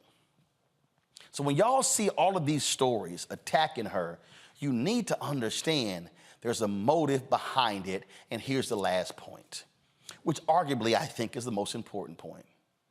America is a sexist country. America, including women in America, have a problem with a woman being president. And so the constant attacks on Vice President Kamala Harris is the fact that she's also a woman. Yes, we've had a female Speaker of the House, but this is the first female vice president. We ain't never had a female president. Israel has had a female leader. Pakistan has had a female leader. Germany has had a female leader. India has had a female leader. The Philippines has had a female leader. Liberia has had a female leader. The United States has never had one. And so a lot of these questions, is she ready? Can she do the job? Is she up to the task? The reality is it's also a function of her gender. And so you need to understand when you read these stories, you have to understand framing. When I see a story, I understand what I'm seeing right here. This is the Atlantic story. Few people seem to think she's ready to be president. Why? Shall I take y'all back to Hillary Clinton and people saying that no woman or no person has ever been that ready to be president, and there were still people saying she can't? Oh, let me remind y'all, how many of y'all remember, I'm sure Scott, Rebecca, and Larry remembers, Joe Biden? Oh my God, Joe Biden could never be president. He's a buffoon. He's a gaffe machine. He makes too many mistakes. He says crazy stuff. He plagiarizes. Do y'all remember all of those things that were said about Joe Biden when he was vice president? They said, Joe, just go all out and just move on out and just retire and go do a think tank and make you some money. You'll never be president. Y'all, Joe Biden been trying to be president of the United States since he was 30 years old. And guess what he is right now? He's the president. He was always going to run for a second term. So here's what I think the Harris people should do. The Harris people should stop trying to impress national media, national white media. Look, you ain't gonna get a fair shake. What they should be doing is spend their time talking to columnists at major newspapers, giving them some face time that they never actually get. I guarantee you the kind of columns is gonna be a lot different than what you're seeing in these stories. Stop giving these reporters, 4, 5, 6 interviews because you see what's actually going to be here. Also, force them to actually look at the policies that you're doing. Force them to actually cover it. If you actually read both of these stories, you're not gonna actually see anything in them talking about the very policy things she has been involved in, because that's not what the goal is. But most importantly, they should have the vice president blanketing black media. This summer was a great thing that they actually did. You know what they did this summer? She was speaking at all different conferences. She spoke to the Deltas. She spoke to, I think to the AKAs, the AKs too. No, AKs next year. Spoke to the Deltas. She was speaking to different groups. They should have had her at the National Association of Black Journalists, which was in Birmingham, talking about the Alabama redistricting case. She should have had her also at the Alpha Convention talking to brothers and the Kappa Convention in Tampa, because they got a black male problem. They missed the boat on that one. They should say, if there's a national black convention, the vice president gonna be at every single one of them, speaking at every single one of them. She should be at the National Black MBA Convention. She should be at the National Medical Association, the National Bar Association, every single one, because guess what? You have to frame yourself. They are trying to hope that doing these big national stories will reframe who she is. Y'all, that ain't happening. It's the wrong strategy. Rebecca, your thoughts? Look, I think you summed it up well. When we started to see these reports coming out, especially in a lot of the Washington, D.C. area papers, we knew it was coming from inside the House. We knew that it was friendly fire. We knew it was folks on the Democratic side who were jockeying for a position after Biden is no longer the president. Some of this is kitchen table talk, so I'll do the non-kitchen table talk. I mean, there were certain people's fingerprints that we saw all over it. There's people on before my current job, there are people who I've worked with on the Democratic side for many years, decades, and I recognize when they're pushing certain things in the press. And that's what I recognized when I saw some of those initial stories about her. They wanted her to be the angry black bitch so bad.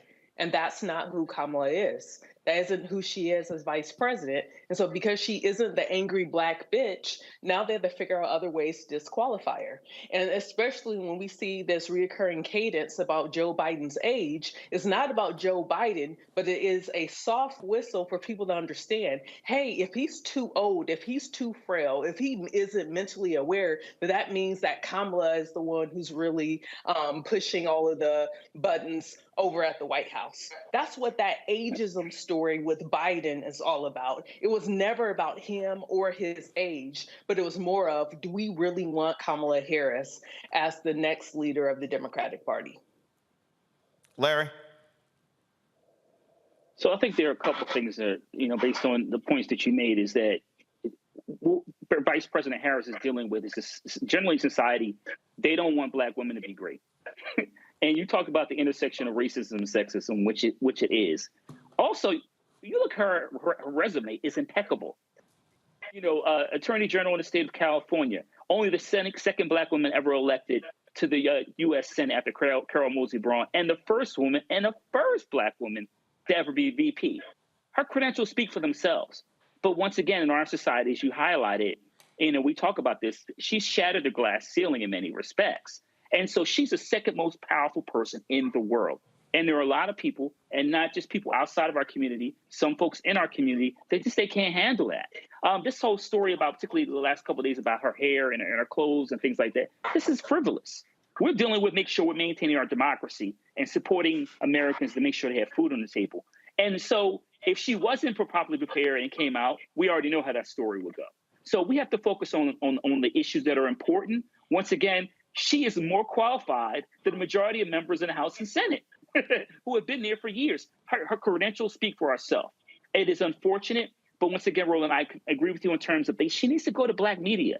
She needs to continue to talk to Black organizations and entities to talk about the things the Biden administration has done in terms of policy, the infrastructure bill, how DOJ has taken on a civil rights division, has taken on a lot of these corrections officers and police departments. She needs to highlight these issues. And also, once again, it's part of her lived experience. So when we see her, we see ourselves. Scott, before I go on that point that Larry just said, absolutely. One of the greatest mistakes of the Biden-Harris administration, they have not been trumpeting the amazing work of the Civil Rights Division and holding cops accountable and holding jailers and wardens accountable in the prosecution of hate crimes.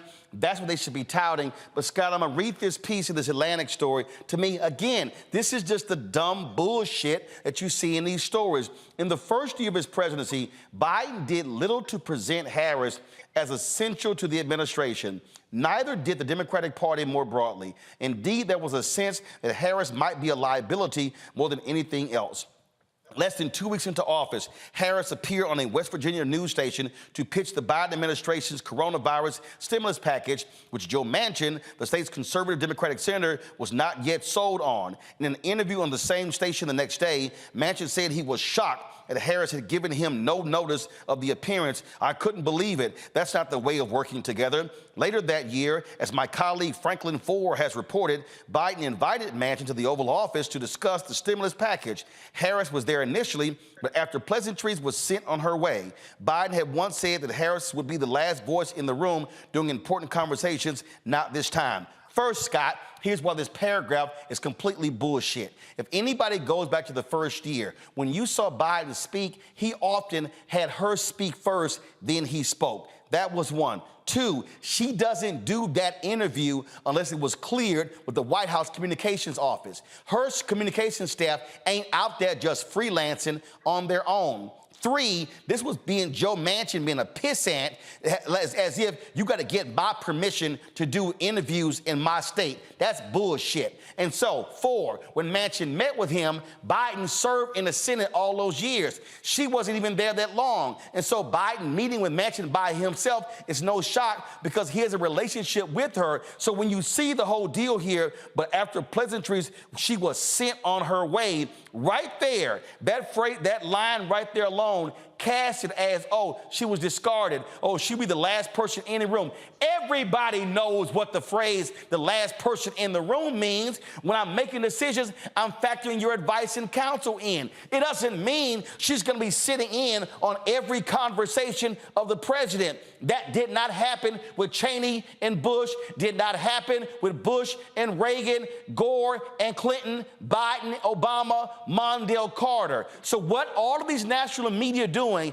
they are creating a Kamala Harris standard that is completely different from every other vice president in modern history.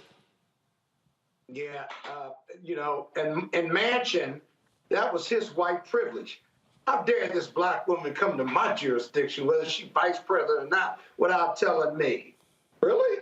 I got to get your permission to come to your jurisdiction, whether we won West Virginia or not? Secondly, you know, Roland, your breakdown was excellent, and I agree with it. I offer one friendly supplement. This shit is hard. It's hard being number two when you've been number one, defining yourself as the first, in many instances, prosecutor, AG, Senate. Even as a senator, you're defining yourself. Her cross-examination of witnesses was masterful, right? And now she's number two, and her agenda and definition is Joe Biden's, as you said, not hers. It's hard to operate in that space, whoever you are, with no prior experience or definition of this space, which is why the former Speaker for California, one of the reasons was Willie Brown said before she accepted this nomination, you should go be AG, define yourself. You won't be under the White House scrutiny or thumb, and you can build your own constituencies. Well, she went for vice president. God bless her, right? But this is hard stuff. And the backdrop of racism and sexism and all the other points that you raise make it even harder, right? She is not herself very often when she's talking. When she was a senator or an AG, you saw the real Kamala Harris, smart, funny, brilliant, independent, fighting. As number two, she's carrying Biden's baggage and speaking for Biden and like Biden and has these contours around her. You don't see the real her because, as you say, her agenda is Biden's agenda. It's not hers. And she's doing the best she can and doing a hell of a job, quite frankly, despite all those challenges you mentioned, including the infighting and Biden's people doing her in. So I think that's what I think.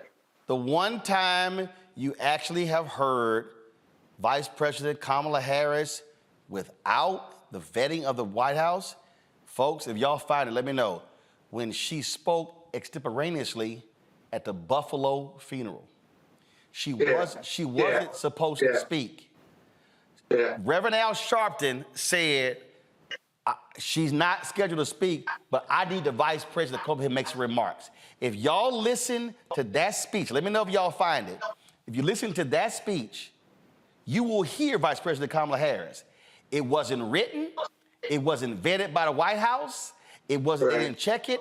When you hear it, you say, and I said to her folk, that's the best I've heard her since she's been vice president to that point. But let me know if y'all find this, but I gotta read this because I need y'all to understand, again, when certain comments are stated, what they meant. This is the Atlantic article.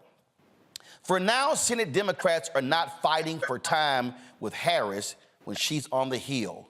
Quote, you'd be hard-pressed to find a Democratic office that actually engages with her or her team on a regular basis. One Democratic senator's chief of staff told me, traditionally, this person said, officials from the executive branch who visit the Capitol are cornered by lawmakers hoping to get their priorities before the president, but few people are scrambling to make alliances with Harris, not because of any dislike, as this person and other congressional officials told me, but simply because of uncertainty about the nature of her role. In her case, the chief of staff said, it's kind of like, hey, good to see you, and that's kind of the end of it. Now, let me explain to something y'all right now why this is utter bullshit.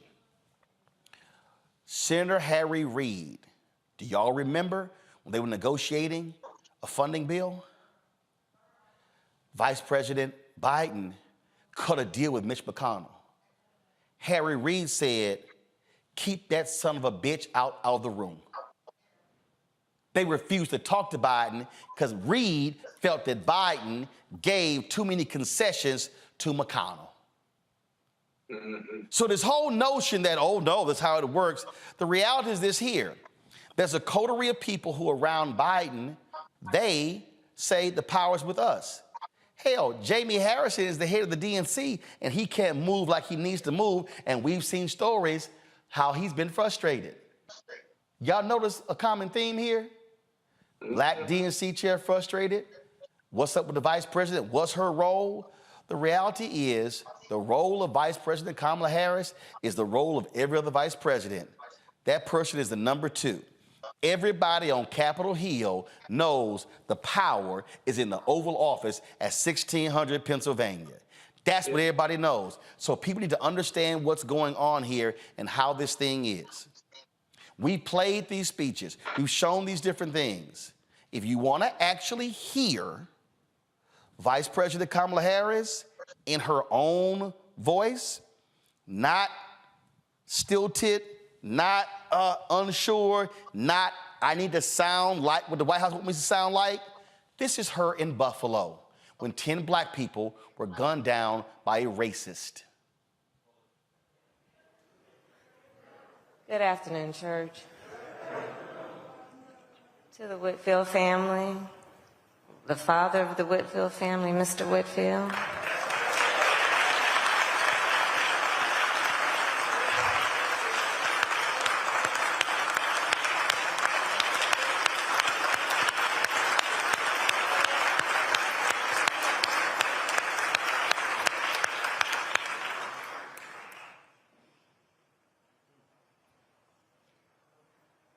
The pain that this family is feeling right now, and the 9 other families here in Buffalo, I cannot even begin to express our collective pain as a nation for what you are feeling in such an extreme way.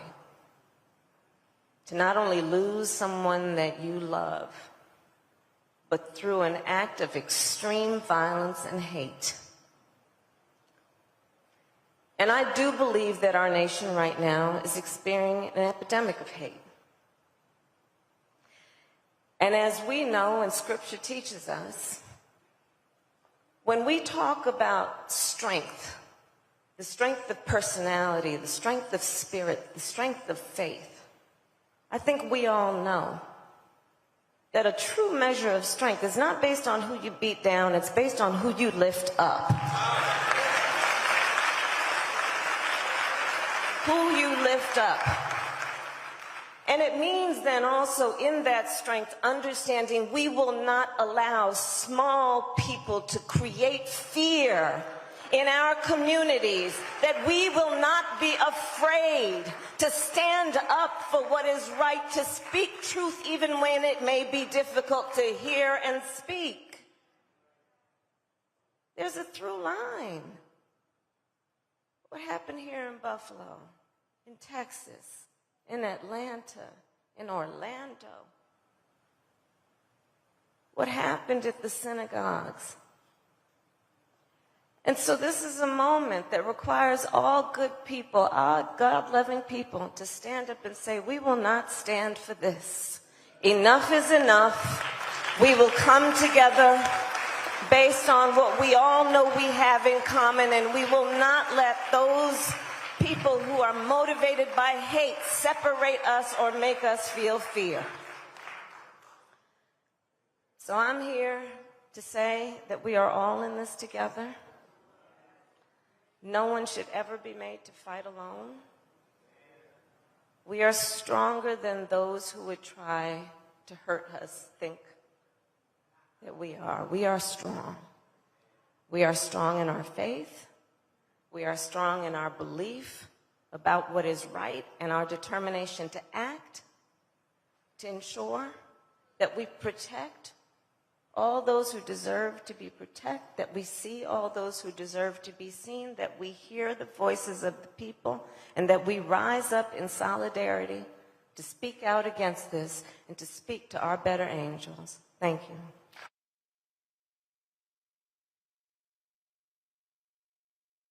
I'm not going to play the speech that she gave at Tyree Nichols' funeral, but that was a written speech that she gave at Tyree Nichols' funeral. Sound totally different than that one. The point I'm making is this here. Part of the deal is you have to let go of the reins. So Jean O'Malley Dixon, Anita Dunn, the other folks around there, if y'all want to stop seeing these stories, maybe what y'all got to do is allow Kamala to be Kamala. understand that the strategy that you have, the communication strategy that you have, don't make any sense whatsoever. And Scott said it, and I'm telling y'all, it's the dumbest thing in the world that the Biden-Harris Department of Justice has been killing it in police misconduct, patterns and practices, hate crimes victories, putting cops and wardens in jail, and y'all ain't saying nothing. Play to her strengths. Oh, by the way, you might get more black support as well, because folks will then see that despite the George Floyd Justice Act not becoming law, you have an active Department of Justice that's actually putting the work in. Let's see what transpires. Larry, Rebecca, Scott, appreciate y'all being on today's show. Always a pleasure. Thank you so very much. Folks, I'm gonna do the Uncle Red tribute tomorrow.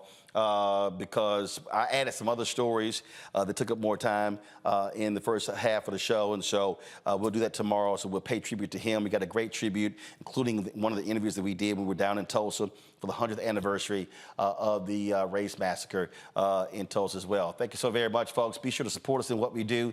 Download the Black Star Network app, Apple phone, Android phone, Apple TV, Android TV, Roku, Amazon Fire TV, Xbox One, Samsung Smart TV. Also, join our Bring the Funk fan club.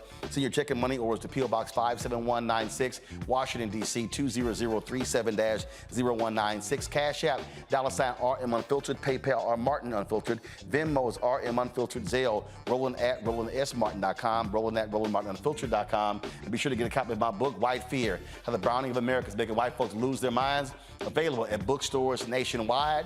Amazon, Barnes & Noble, Books A Million, Target. Download the audio version on Audible. Folks, I'll see y'all tomorrow right here on Roland Martin Unfiltered on the Black Star Network.